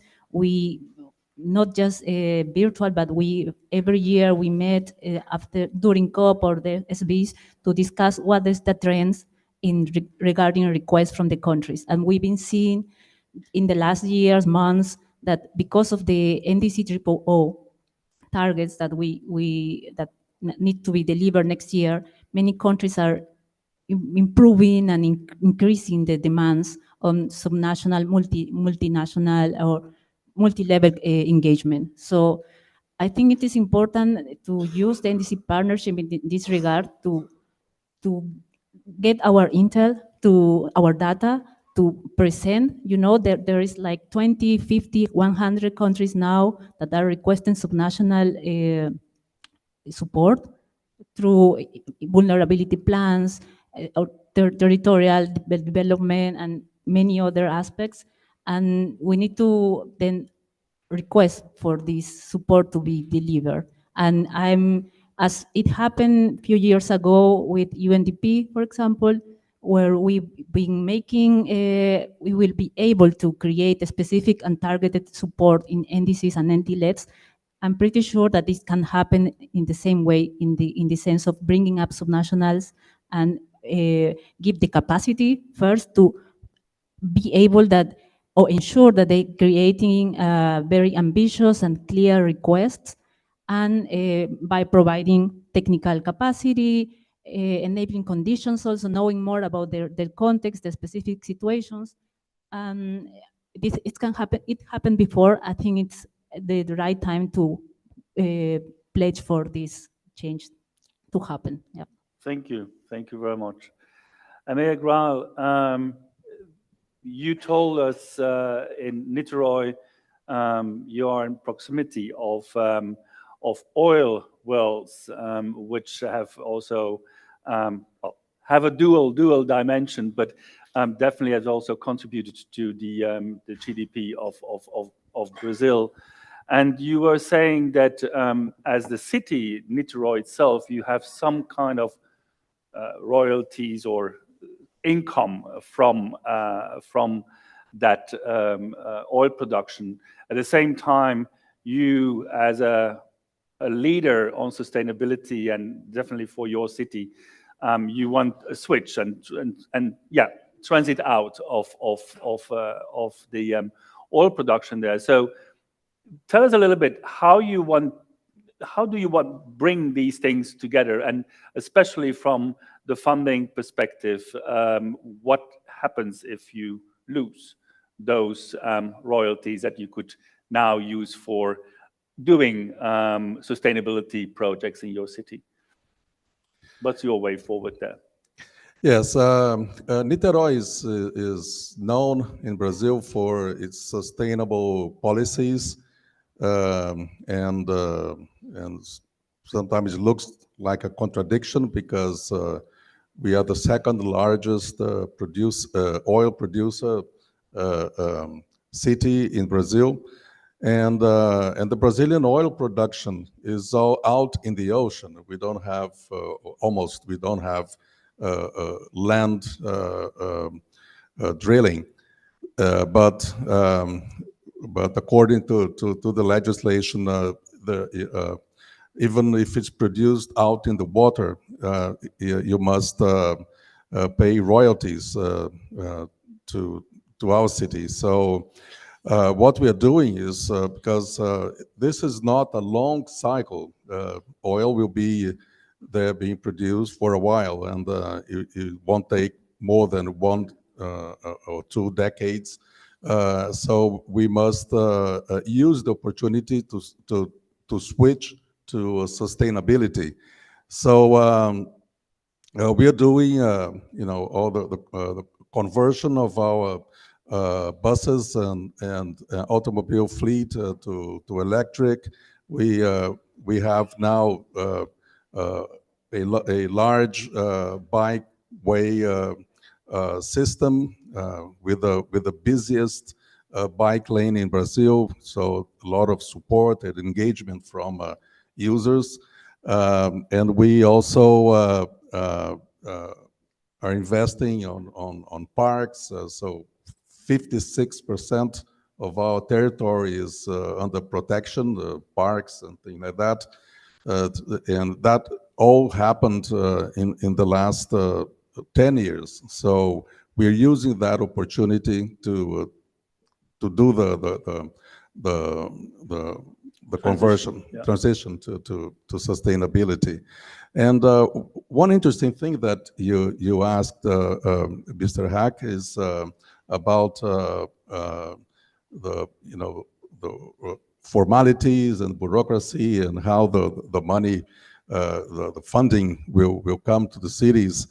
Brazil just went through, we call it a fiscal reform.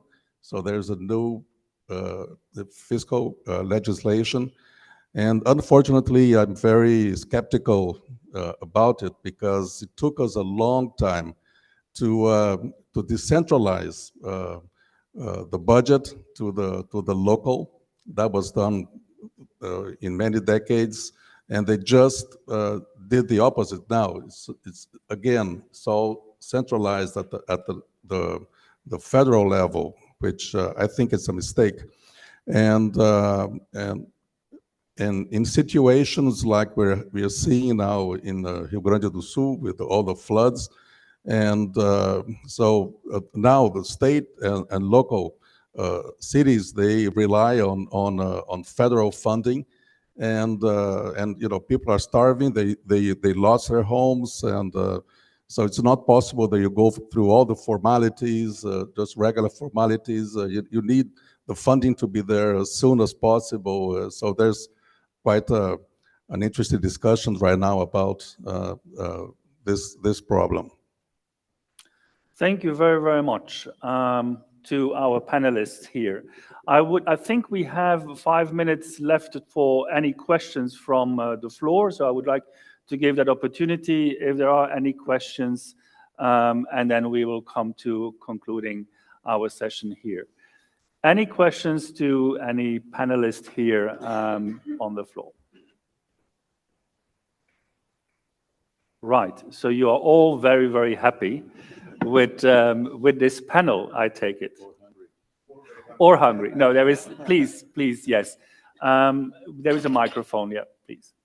If you could just introduce yourself and then make your question or comment. First of all, thanks so much for this very interesting discussion. I'm Nicholas Beard, I'm a researcher at IDOS, the German Institute for Development and Sustainability. one theme that I think has come up is the importance of alignment across government, right? Because national and local governments don't always agree on things. They have different priorities, they have different interests. If you could maybe just reflect on what you think are the key factors that facilitate that kind of alignment. So, sorry, can I just ask you, alignment on what particular now? So obviously there are different spheres of government. Are you saying alignment in climate policies or in alignment on what? Ultimately implementing on Okay. right? So cities might want to do Operational. the money, Yeah. or a city wants to do something, but the national government doesn't want to implement that project for whatever reason. I mean, what are, at an abstract level, the factors that you think might contribute to facilitate? To better alignment. Would you like to speak to that, Mr. Hutt? Thank you. Very interesting points. In fact, when the countries are developing their NDCs and they are updating their NDCs, the point is whether we consider the interest of cities, the municipalities, and we reflect them in a meaningful way in our NDCs, the revision of NDCs. This is the point. And in terms of implementation on the ground, the NDC also talks about some institutional arrangements. But point is that whether the country can actually address these institutional arrangements, taking into account the critical role that the cities can play in terms of implementation on the ground, national NDC and the subnational NDCs. So in most cases, we don't consider their specific action plan, climate action plan, in our national overall NDCs. But you are right that there should be alignment and there should be a specific earmarking for institutional responsibility in terms of implementation at the sectoral level. And at the same time, as the mayor has rightfully pointed out, that still we are focusing on centralized government. So we have to resort to decentralization as much as possible, and giving the power to the city governments. So we have to empower the city governments to actually to spend the resources according to their needs and according to a climate action plan. Again, we have to go a long way. Thank you. Anyone else from the panel to wish to answer to the question? Yes, Christian? I think it's a very interesting question, and there might be many answers to it. I completely concur what you said. I think from a more theoretical perspective, what is important are institutions that transgress these levels, and not necessarily state institutions. I would say, for example, in Germany, the political parties play an important role. I sit myself in the municipal council of Wachtberg, which is a small village close to here. And I sit there for one political party that has also a national level. And for that, it trickles down and there is a certain coherence in between. It doesn't have to be political parties. It can also be other civil society organizations that are active on all levels. I think that is very important for this cohesion between the levels, to have some sort of institutions that transgress the levels and not have them in their own compartment, and there is no linkage really in between them. That would be my theoretical answer to that. Thank you. Please. I have a quick comment here. We've been seeing that in the countries that we support, the examples when they create governance bodies within the government, and including the sectors that are included in the NDC, I think that this was especially in countries in South Asia, in Africa, in Latin America, this was an incentive for the government to take into consideration the requests related to cities, regional level. So from my perspective as a country engagement specialist, I think this is the most important, that you as a country create this governmental approach, but also strategies how you can connect with the sectors that are included. And of course, it will be the best if it includes the NDCs, the cities' perspectives, to coordinate together and discriminate which one is the most needed request at what time to be able to be sent to request, for example, to implementer partners and the NDC partnership as well, of course. Thanks, Melissa. Mayor Grau. Well, I think it's democracy is not an easy thing, you know, and as a citizen, we vote, you know, for mayor and for city representative, we vote for governors and state deputies, and we vote for the national level for president and deputies and senators. But not always we have a good cooperation between the different levels. And then, as a politician, I think what we have to do is to go further into democracy and have ways of building up a national consensus, a state consensus, a city consensus, you know, as I call, you know, a national project, a state project, and a city project with minimum things that we agree on. And so then let's discuss the things we don't agree, but let's have a minimum path that we all agree. And it's not easy to do, but there's no other way to go. You know, we need, you know, as Christian said, you know, we need ways to make to force even those different levels to cooperate, either legally or through citizenship. But we have to build it, and we can't accept, you know, if you know, if there's too much discretion between the levels. But it's part of democracy. Thank you very much, Mayor Grau, for, I think that makes a very good conclusion also for the entire discussion we have had here. Can I just ask for a big applause to our panelists here? Thank you so much. Thank you.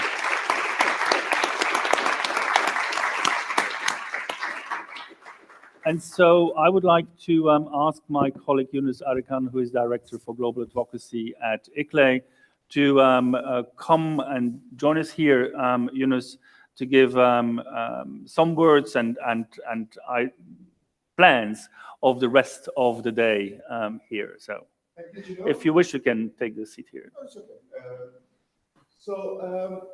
This was an exciting couple of dialogues, high level, our experts and leaders. Just wanted to put the context of where this discussion has started before, what we'll be doing in the next couple of days, and how will we continue in the afternoon. That's the purpose of this very brief discussion, so that we can then immediately go to the lunch in a few minutes. If we can go to the next slides. This has been an experience of ICLEI, which means during the annual United Nations climate conferences to bring subnational, local and subnational leaders around this topics of multi-level action. It was a journey started in 2010. Resilience Congress was that moment. Can I just ask for those colleagues in this room who had attended this Resilience Congress? Okay, this was good that we are expanding our community in the sense that over these years we had been in the era of that climate action was weak and there were no hope because there was no deal, and we were saying that resilience would be the priority issue for us. So we have created a community on resilience, and then we have built it further. In time, we have come to Paris Agreement. We have been discussing that because of the climate agreement, there is more hope, and we have evolved our discussions to a daring cities process because it was also the time when climate emergency was active on the council, so that we had to both change our course of trajectory of climate action, but also prepare for the worst cases, and that's exactly why we are here today. How did we wanted to evolve it? That is different than business as usual. We have to improve our understanding, know more. We have to better act, inclusive, more holistic action, and lead together, multi-level concept. So over these years, because it was the era of COVID, we tried to reflect how we can do this in a year-round engagement, It was the first couple of years virtual settings, but now we have evolved into hybrid platforms. So we have gradually every year evolved that we have improved our climate emergency approach, compendium of actions, how we address finance, and especially in addressing equity, innovation, and multi-level action was the themes of the past couple of years. So now, during this year, if we go to the next slide, how we engage ourselves. It's not just these 2 days here. For the first couple of months, we convened our reflection from what we have achieved, especially from the climate talks, climate conferences, or the year before, through obviously virtual engagement. So we had 2 webinars, which was opportunity for us to refresh what we have learned, what we have achieved, and how to prepare for the implementation. Then we're in the exchange phase. We started meetings like here in Bonn, regular in-person processes, so that we have this collaboration with the different partners, experts, and then throughout the year we have regular webinars, and then we will continue taking this discussion to the council level, as we have discussed that how we can make the communities be involved in part of this discussion. So that will be our next agenda. Town hall COPs will be our next agenda. And then at the end of the year, to the UN climate talks, this year because of the biodiversity and desertification and summit of the future, there will be more opportunities. So that October, November, December will be our advocating. So what we have achieved from these meetings, we will then spread the news to the rest of the world. So what about the next couple of days here? If we look at the next slide. So actually we started yesterday. We were inside the UN climate talks. We have delivered our messages. We done the reception with the UN officials. We have, if you are subscribed to our newsletter, how many of you are receiving our newsletters? Are you subscribing to that? Okay. By now you should have seen what has happened yesterday. We had a nice family photo and also our statements, so that this was available. In the afternoon, we will go to breakout groups. I will touch upon it in the next slide. Tomorrow, so we started this morning a closed door meeting with the parties and partners. Here we are in a public event. We are exchanging ideas.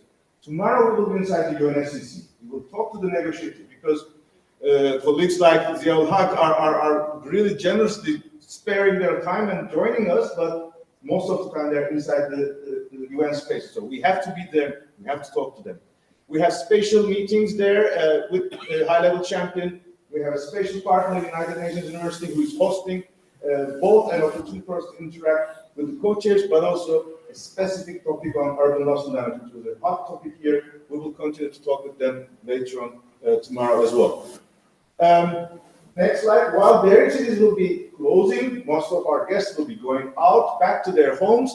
The UN climate talks continue. There are those who can stay. We will be working with them so that we intervene specific negotiation agenda items. Those who are inside these processes can be expecting that the number of topics is expanding. It's almost going to an unmanageable number of meetings in a couple of days and very limited negotiators. I really wish them the best of success, because going from one meeting to another and then focusing on negotiations is not an easy challenge. But we are selecting some of those topics that are most relevant for us, like mitigation work program, like just transition. Our participants from this group, they are already there. Some of them will be joining us in the afternoon, and we will continue like annual stock take or workshops on finance and other, especially NDC preparations as well. So we will continue to keep this message going to inside. And so this will be our last slide for this session. Next one. So outside this week, we will have several events, like the Icle site event with UN Habitat, also some other events with partners like We Don't Have Time, Exponential Race to Dove. These are in different mandates and different capacities, especially with the high-level champion who work heavily in the next couple of days. Really, this will be my last slide. I hope that will be next. No. One more. The list. Yes. So before going to the lunch, we will be gathering here at 2. This will be the moment where we will redesign these settings. We will split into 4 themes: multi-level action, just transition, IPCC spatial report, and connecting climate and land nature. So we're expecting that each group may have maximum 20, and in case we have more participants, we may consider to break into 2 groups. We have facilitators and resource persons. I'd like to invite all the colleagues whose names are listed here, if they are still in the room now, because some of them will be coming as well. But let's recognize them. The first group on multi-level action will be facilitated by our colleague Ursula Kasperek. I assume she's inside the university. Ursula is not here. But we have Mareike van Straten, not here, but she will be with us. Nicola Tolin. Nicola is outside probably. And Emily is here. Perfect. Most committed resource person. So this will be a discussion, and in the afternoon, before we split into groups, we will touch upon the guiding questions that we'll have a look at that. The Just Transition group will be moderated or facilitated by Martina Lieberman. She's here. And our resource person is Justin Burgess from T40. He will be coming, hopefully. The IPCC report will be moderated by our colleague Leah Ronaldo, who was already in the scoping meeting. She's outside, yes. And we have Takamoto Kazuhiko from Japan, who has been also leading our work in the Japan office and OECS. We are very happy to have him here. So he will share especially the experience from Japan. The last group, we have Kobe Brandt from ICLEI's, outside, ICLEI's Africa Secretariat, and as well as Cities Biodiversity Center. We will have Marcos Montorio from UN Convention on Desertification, and Gunnar Arol from UNEP. They will be the resource person for this discussion. When we meet here at 2 p.m., we will guide each other about the guiding questions and the format we will follow. With that, I give you back the floor for the closing and maybe some housekeeping for the lunch. How we will manage it? It will be outside. Okay. Yeah, I think, please. Yeah. Question. Is this, do you have to pick one of the round tables or can you move around? Well, if you can manage, this is your personal, let's say, if it's, you can manage, you can. It's not it will not block you. But we wanted a bit, at least this 45 minutes of a condensed discussion so that you could really be a bit focusing yourselves. Otherwise, it will be stretching too much. But we are not open. We are not against this idea. If you can manage it, it's okay. It's okay. Yeah. Any more? Thank you, Yunus. Yeah. Okay. Thank you. And the lunch break is outside. And thank you, and enjoy your lunch. Thank you all very much. Thank you. Thank you very much. Thank you. Thank you for being with us. Thank you. Thank you. It's good. Very nice. Thank you, Christian. Very nice.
When there's a Q&A, then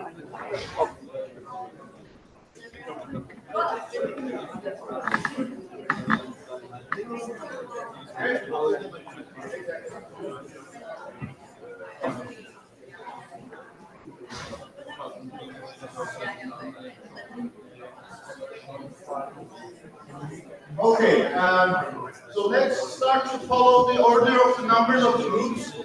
So 1, 2, 3, 4. 1, 2, 3, 4. And Ula, you have the opportunity and the feeling that you are starting first. Fantastic. Hi, everybody. If anyone listens. Just a second. Those who like to continue the discussions, either continue in the foyer or just take a break and take some minutes for 30 minutes later.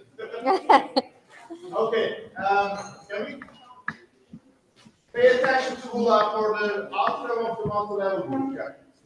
So we've had a fantastic conversation about multi-level action and urbanization in NDC 3.0 by 2025. And we focused on 3 components. First one being the latest facts and figures assessments regarding the urban component of NDCs as of 2022. So we had a fantastic presentation about the NDC,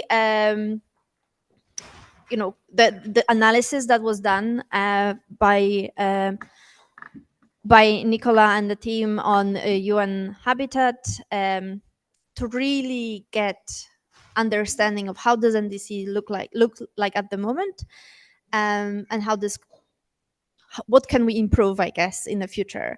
And in this discussion, we talked a lot about how the references are being presented in the NDCs at the moment. And we sort of discovered that rarely there is like a dedicated chapter on subnationals. But more what we see are those scattered references to urban content in the NDCs. The question is whether or not we want a dedicated chapter or whether we would like to follow a more of a sectoral approach that is integrating the subnational action strongly throughout the sectoral references in the NDCs. And that sectoral theme have stayed with us throughout the discussion. So the second topic we've covered is the implementation tools that we can develop within the next 6 months. I've deleted the question about 12 months because we actually do not have 12 months really for the NDC development. So what can we do within the next 6 months to really embed this multi-level collaboration within the NDCs to ensure the NDCs are developed with that in mind? And we've heard from Pandora on the example from Colombia and how does the WRI help to run those workshops and consultation workshops in different regions. And there we've really, discussed that we need to respect regional differences because different countries will have different approaches. Some are much more collaborative in nature, that the cultural and the historical engagement with different levels of governments have been just embedded within the way in which the government works. But there are some other governments where perhaps the evolution is something new. And we need to also respect that learning journey may just be at a different stage. So there will be no one-size-fits-all approach. But we've also discussed that there are a lot of capacity gaps, both in terms of responding to any asks from national governments, but also when it comes to the finance discussion was probably the most of the discussion that we've had. And those capacity gaps mean that, subnational governments may not be able to, for example, develop those bankable projects that we all like to talk about, that they may need a little bit more help. So that will bring us to the last part of our discussion, which is about what can the networks of cities and states, what can we all do to really push the envelope and discussion on that financial architecture reform? It's such a hot topic this year with NCQG negotiations and MDB reform. But what is it that we actually need to be asking for in this space? And we've had a very interesting discussion on the back of the presentation from Emily on the experiences that we've already seen in Brazil, for example, how the subnational development banks are working and how the financial flows can be channeled through having the direct line backed by the federal government. And we've had those examples and really thought, okay, what do we need to be asking for? And I think one takeaway we've had was that we need to engage with financiers early. We cannot wait until we have something developed because it takes time. The financial architecture is complicated and we need time to really move the needle on that front.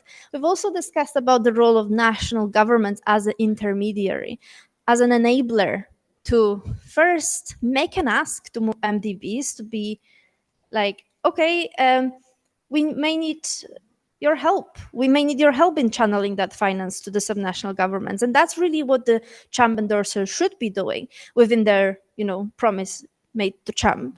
But the national governments can also be acting as aggregators. And again, we've had an example from India and, massive purchasing of electric buses, a massive order that was placed.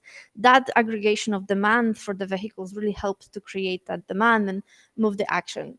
So national government as this kind of middleman between smaller cities, smaller states, and those big financial institution.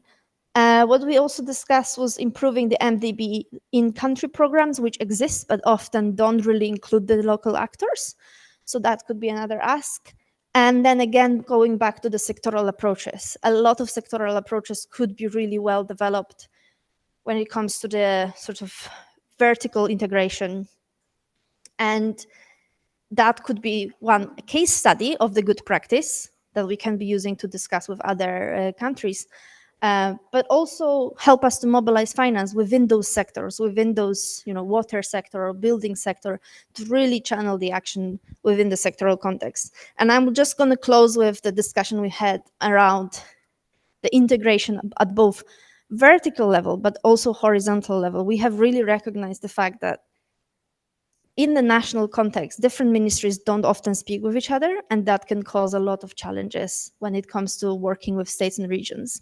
Because naturally in states and regions and the cities, that collaboration across different departments is much more common because the resources are more scarce, and we need to just be creative with how we do respond to our challenges. And that's why some of the national governments and that engagement with the local actors can help those national governments in really, speaking with each other a little bit more across different departments, because that's very much needed to succeed in NDCs, because they have to be whole sector and whole society. So I hope I did it justice, but thank you very much. So warm applause to the whole team, the presenters of this reverse person and Ullah. Ullah, maybe you can come in case there would be a question, maybe you can respond to all of it. So let's continue. Just transition, Martina. Yes, so hello everybody again.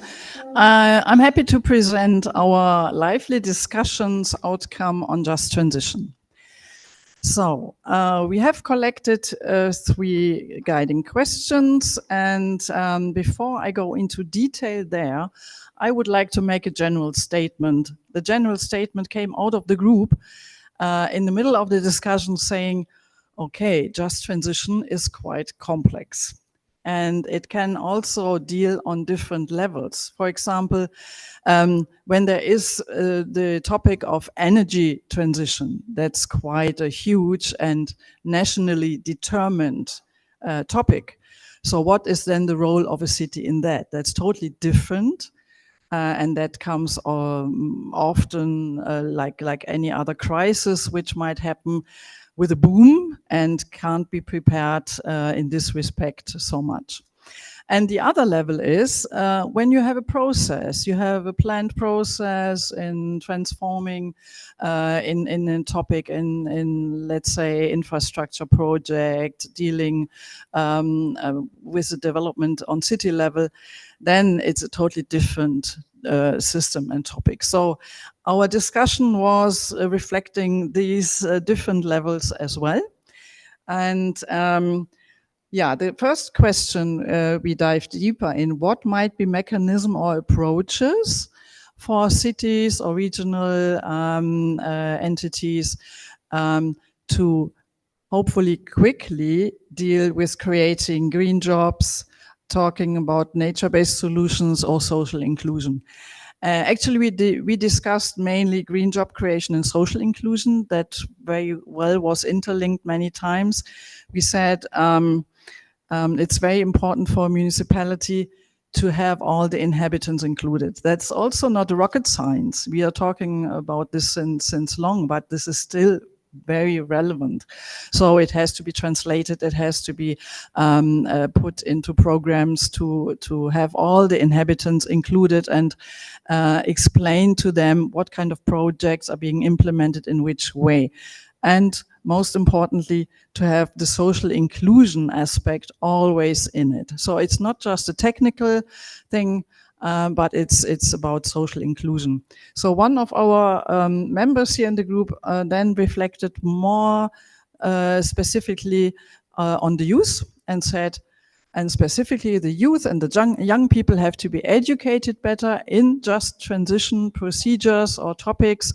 And there is one, the official education part, the municipality should take care for, but also peer-to-peer groups exchange and this kind of things.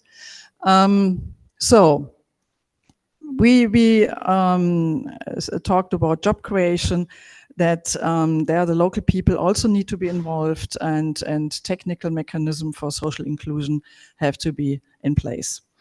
We have many more details. I cannot go into all of them. Regarding priorities of cities or regions, with the new UNFCCC Just Transition Work Program, we have identified 3 priorities, which are, in our view, very relevant.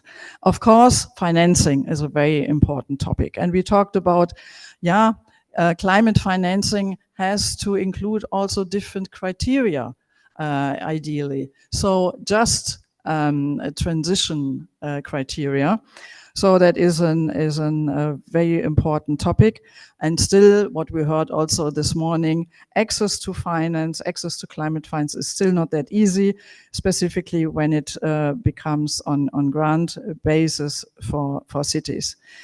So second priority we identified, we should still talk also when it comes to the Just Transition Work Program on the different 2 levels I just mentioned in the beginning. So the huge national determined transformation processes, and then the other more local determined transformation processes. And for example, we mentioned in many of our partner countries, of course, there is the energy sector very much in transformation, and that is a huge topic because energy is also needed for jobs, and it has economic relevance. So bringing this together, including a social just process, is really a challenge. So this should be included in the work program, as well as the third priority, it was mentioned. Still, a priority should be to work on basic services and other services like mobility and such as the most important thing.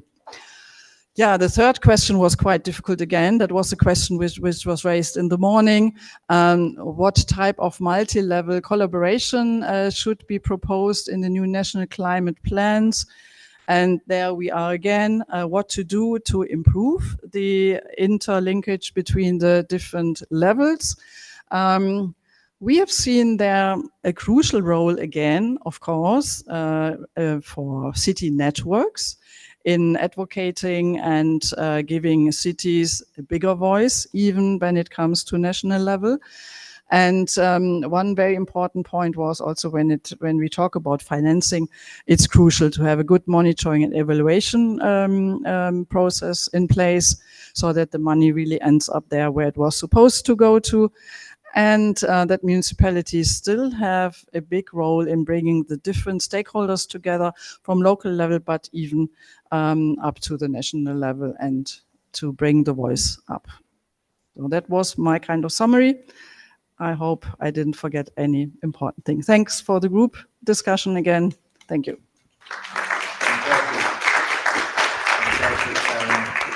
Just on that group especially, we will continue to follow in the Just Transition Work Program, the LGMA submissions. It will be feeding inputs from this kind of discussion, so that we will follow up on that. The third group is the IPCC. Leah. Thank you so much. We had a really interesting discussion trying to connect the IPCC and everything that's happening, also considering that while there is an outline, we cannot publicly talk about the outline yet. So it's, of course, this trick question of trying to swim in a sea that's also a little bit unknown still. So what we talked about is thinking around what can local government organizations do now? What can they do once there's a first draft? And then what can they do once the report is published in 2027? And it was also interesting.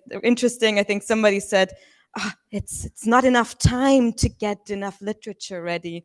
And over the last couple of days, I spoke with people who said, only in 2027 this report is going to come out? That's like an eternity away. So, well, I guess somewhere there in the middle is the truth. But just to say what we can do now, we talked about the importance of highlighting local and indigenous knowledge, really collectively bringing that to the forefront, and also to the IPCC, and thinking around what local government organizations can do to crowdsource and crowdsource what's happening at the local level, put this into a report that's also peer-reviewed, potentially in collaboration with universities. There was, of course, some concern that we need to make sure that it meets the standards of also being included in the IPCC.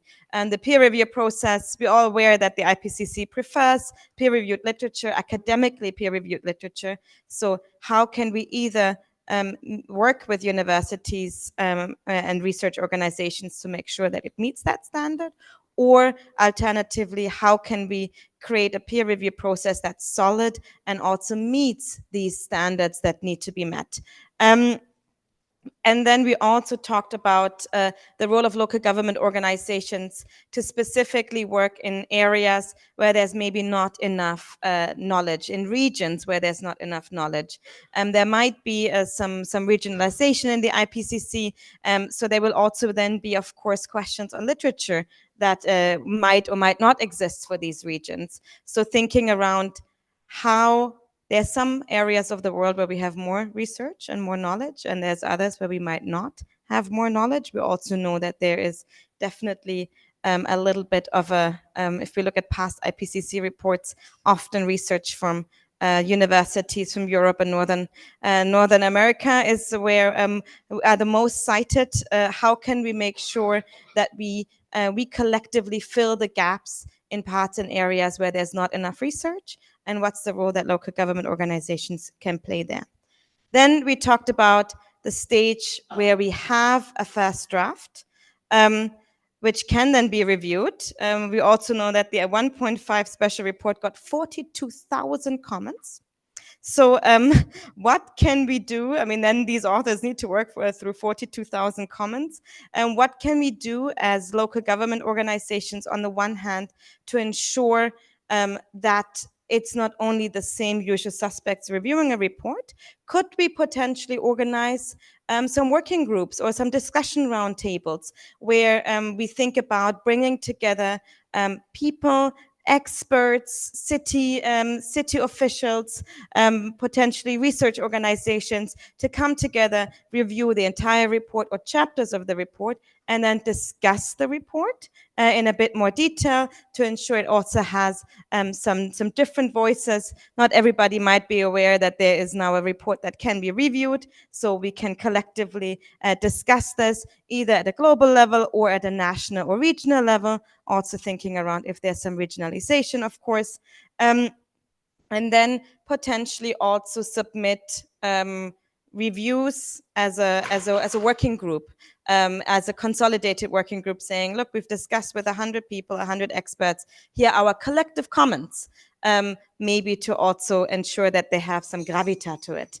And then as a last thing, we discussed after the report comes out, we can probably expect, since this will be largely written by academics, that there's also going to be quite a bit of jargon in there that might not be easily understood by everybody. So what can we do already in the lead up, thinking around, okay, this report will be launched in early 2027. Hopefully at one point we know a definite date. How can we already start the works into gears early enough, so once the report drops, we can also have a message and can work together to also translate this better for local leaders and to make it more understood. Thank you, and thanks for everybody who participated. And back to you, Jonas. Congratulations. One clarification. The Sofia meeting of IPCC, the plenary, when was that? In August or September? July. July. And then by the time in Innovate for Cities, sorry, Joe. By the time we meet in Montreal for the Innovate for Cities, that this information will be available. So the structure will be published and available, correct? So exactly. So July, end of July, the IPCC is meeting. All the member states are meeting. We can expect the outline draft that was prepared in Riga will be presented. Everybody will have the chance to add, remove, change during the meeting. During the this meeting. Yeah. And then hopefully by the end of the Sofia meeting, we will have an outline that can also then be published and publicly discussed. And so by Innovate for Cities, we will have a full outline publicly available, which is of course also phenomenal, because that means we can as a community also look at this outline and think about, okay, well, in this area, there might be some research gaps that we need to fill. In this area, there's lots of literature available. How can we work together creatively to ensure we can fill these gaps and also support the authors? Because I think by that time, the call for nomination also will be, for authors will also be started. The reason I'm asking is about, this means that in July, the governments will be there. So we also have to be communicating with them in order to help them or make them decide in the ways that we would wish to see, so that they don't just scrap from the Riga meeting outcome. So there is still a negotiation to continue. The work is not over yet. So there's a number of processes we have to consider. Great, congratulations once again. So the last group, Susan Nolden, City of Bonn. Thank you. Our group was called Connecting Climate, Nature and Land, and namely the 3 Rio Conventions. We were lucky to have excellent input from UNEP's Ginara Roll and from UNCCD's Marcos Montero.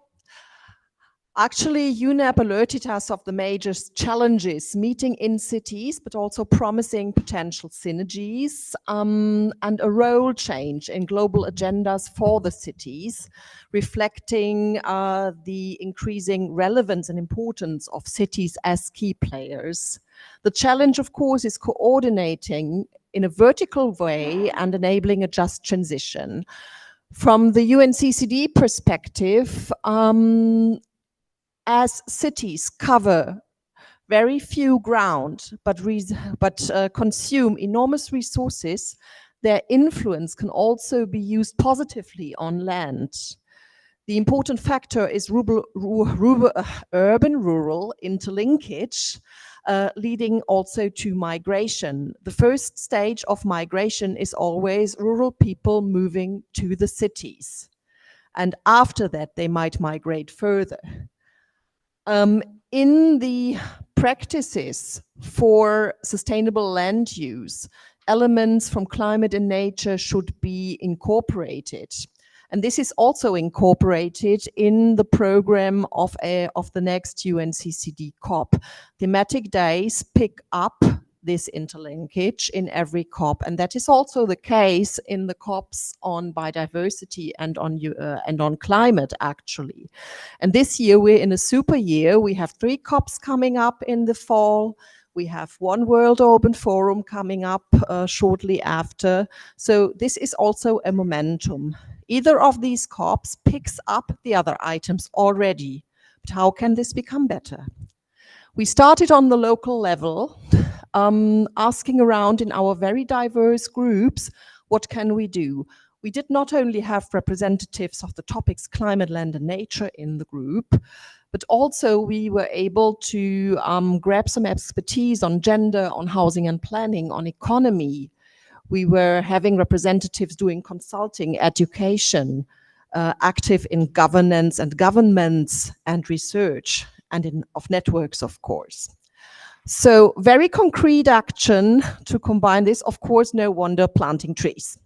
A tree is collecting CO2, it's giving us shade, it's a nice habitat for species, it even gives good things with their root, it stores water, etc., etc., etc. So trees. Sponge concepts go in the same direction. When we store water, we enable everything to grow. And also we deseal soil. In another direction goes a suggestion from the group to make use of virtual or digital twins. A very fascinating model because you can really use what's there. You use existing basic logic. You break silos by applying more and more approaches to it. You can scale it up by creating a bigger dimension, and in the end, you gain some insights in a holistic way, and you can expand it furthermore. You can duplicate it, so the virtual twin is really something promising, which can be applied by cities and by national governments. Our goal is to enhance our capacity to act.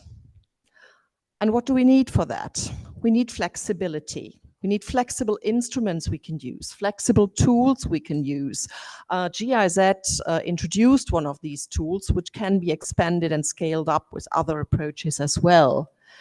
We should get better at processing integrated solutions. We should engage in partnerships. A very important aspect, partnerships in finance, because not many organizations, Serene, grateful for that input, are accredited to global finance mechanisms.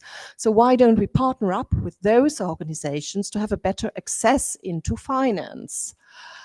And also, if we apply methodology, why don't we use the multidimensional one? If we just focus on one dimension, we're like the racehorse with the blends here, and we just focus one goal. And what's on the side? We need to see that. If we think in strategy, we have to jump back to the structure of decentralization or centralization. In either way, local governments are quite predetermined in how they structure themselves. So what they can do, perhaps, is having rooftop strategies or rooftop mechanisms installed, helping these, let's say, sectors, not silos, work together better. So realize synergies within a sectoral approach. That would be a first step, because to make it different, you need to get to the huge changes. But before we get to them, we're just asking ourselves, where are the intrinsic interests and where are the holistic approaches? We need, the challenge is, and also that was another idea from a practitioner, when you're in a situation to decide, for example, in city planning, you need to find the best solution in every single case.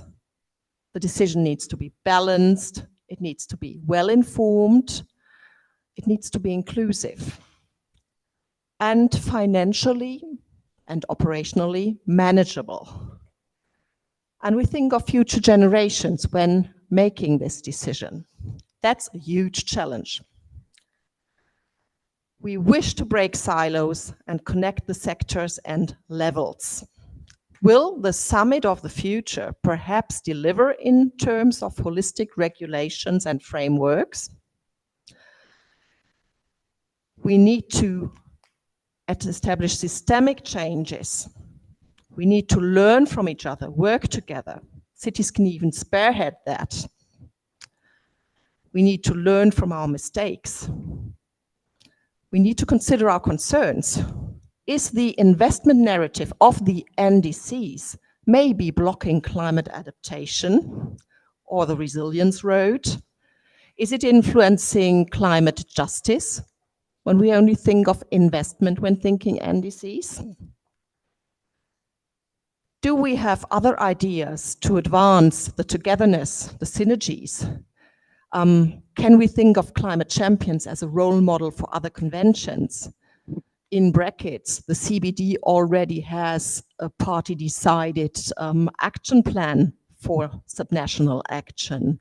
So that's far further, but still the champions are visible and they are like role models, which might help on underway if we have the super year of COPs. So with all this in our head, what could be our guiding principle? And here comes what has been said last in that whole interesting discussion. We should value what makes us live, and that's climate, land, and nature. Thank you. Ooh, fantastic. Fantastic.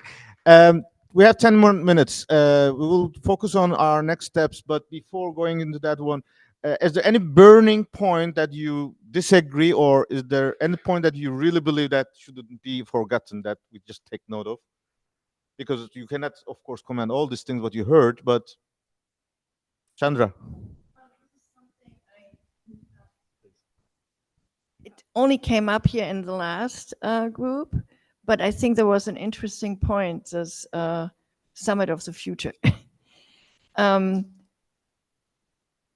Are there, this conference, two-day conference facilitated by Germany and Namibia, and it's so, is there a component of subnational governments and then representation already built into this, or? Yeah.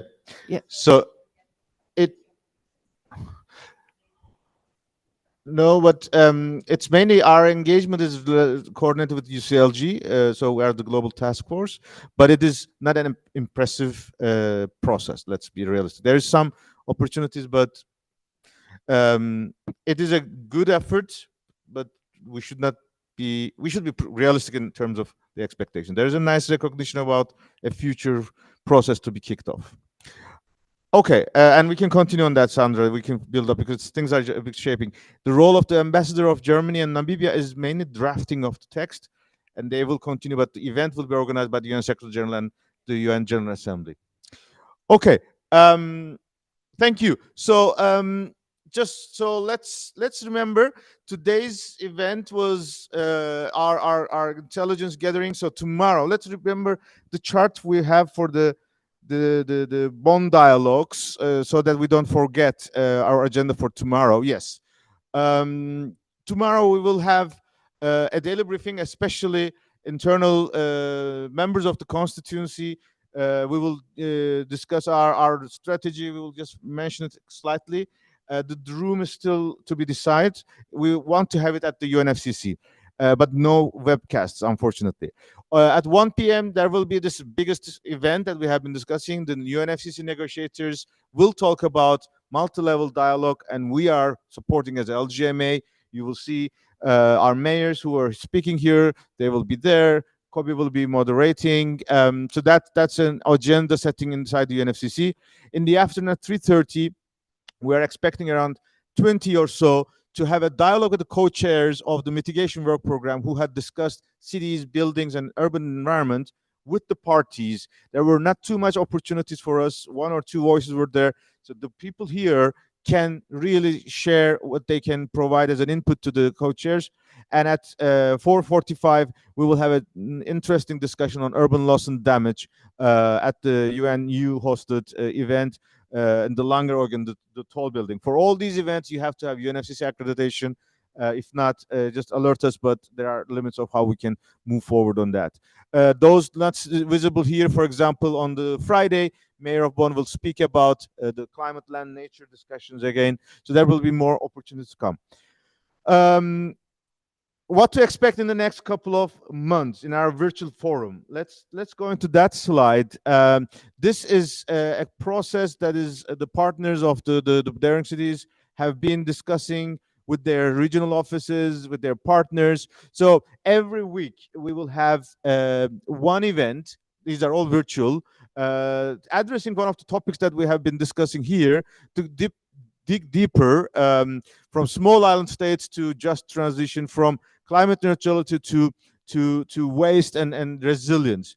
At the beginning and at the end of these weeks, we will focus on the town hall COP idea, which will be emerging in the next couple of weeks. You may have heard the German Association of Cities is also trying to push this. We will be working with the Brazilian Association of Mayors so that this could be part of the 6 months roadmap, that national associations can release such resolutions, and then they can pressure or they can offer their support, and that this could be acknowledged in Baku. That could be something that we can work on.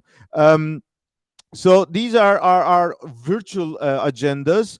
On the way forward, the time is limited. I will not go too much on that one, but we will definitely be engaged in the New York, Cali, Riyadh, Baku, Cairo. The roadmap will be very advanced in that sense.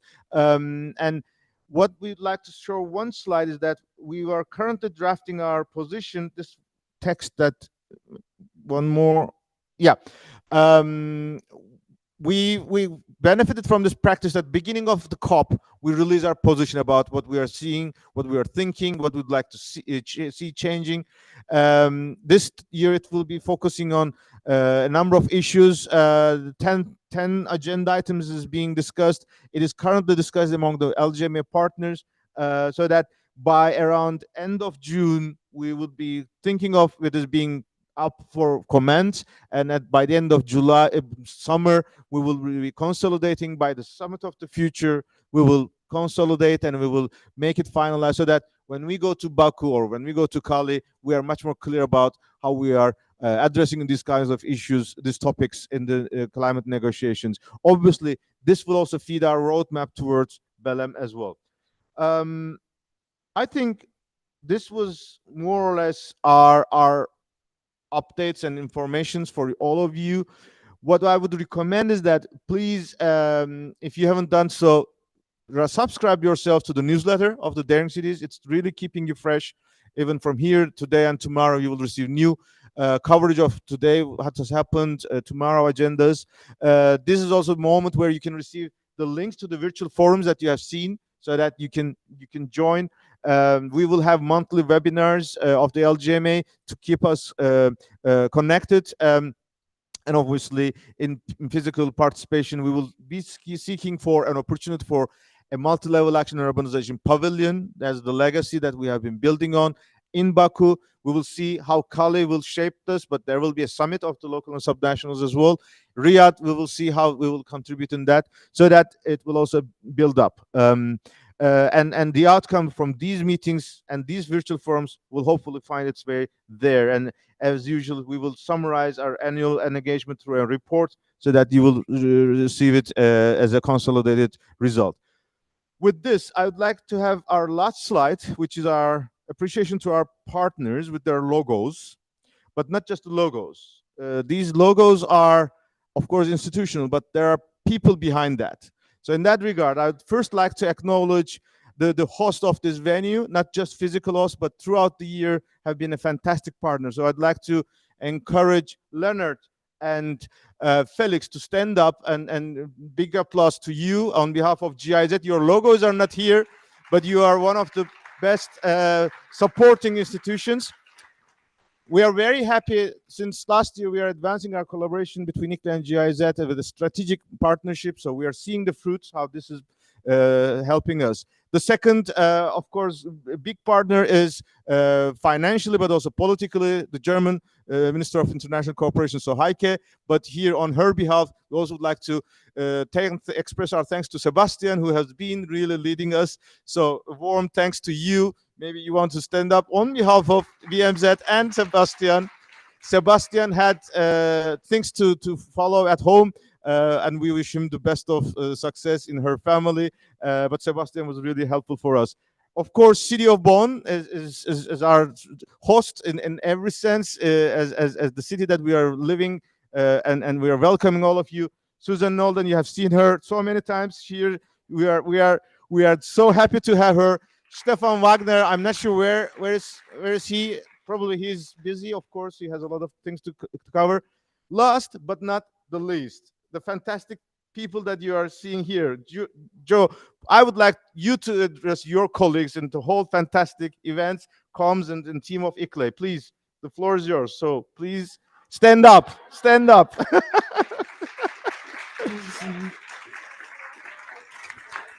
No, just a huge thanks to the entire Daring City Secretariat and communications team. I mean, they've been putting all of this together, lots of work, and the virtual forum and everything will be led by all of them. So just thank you for coming and thanks for interacting and engaging with us.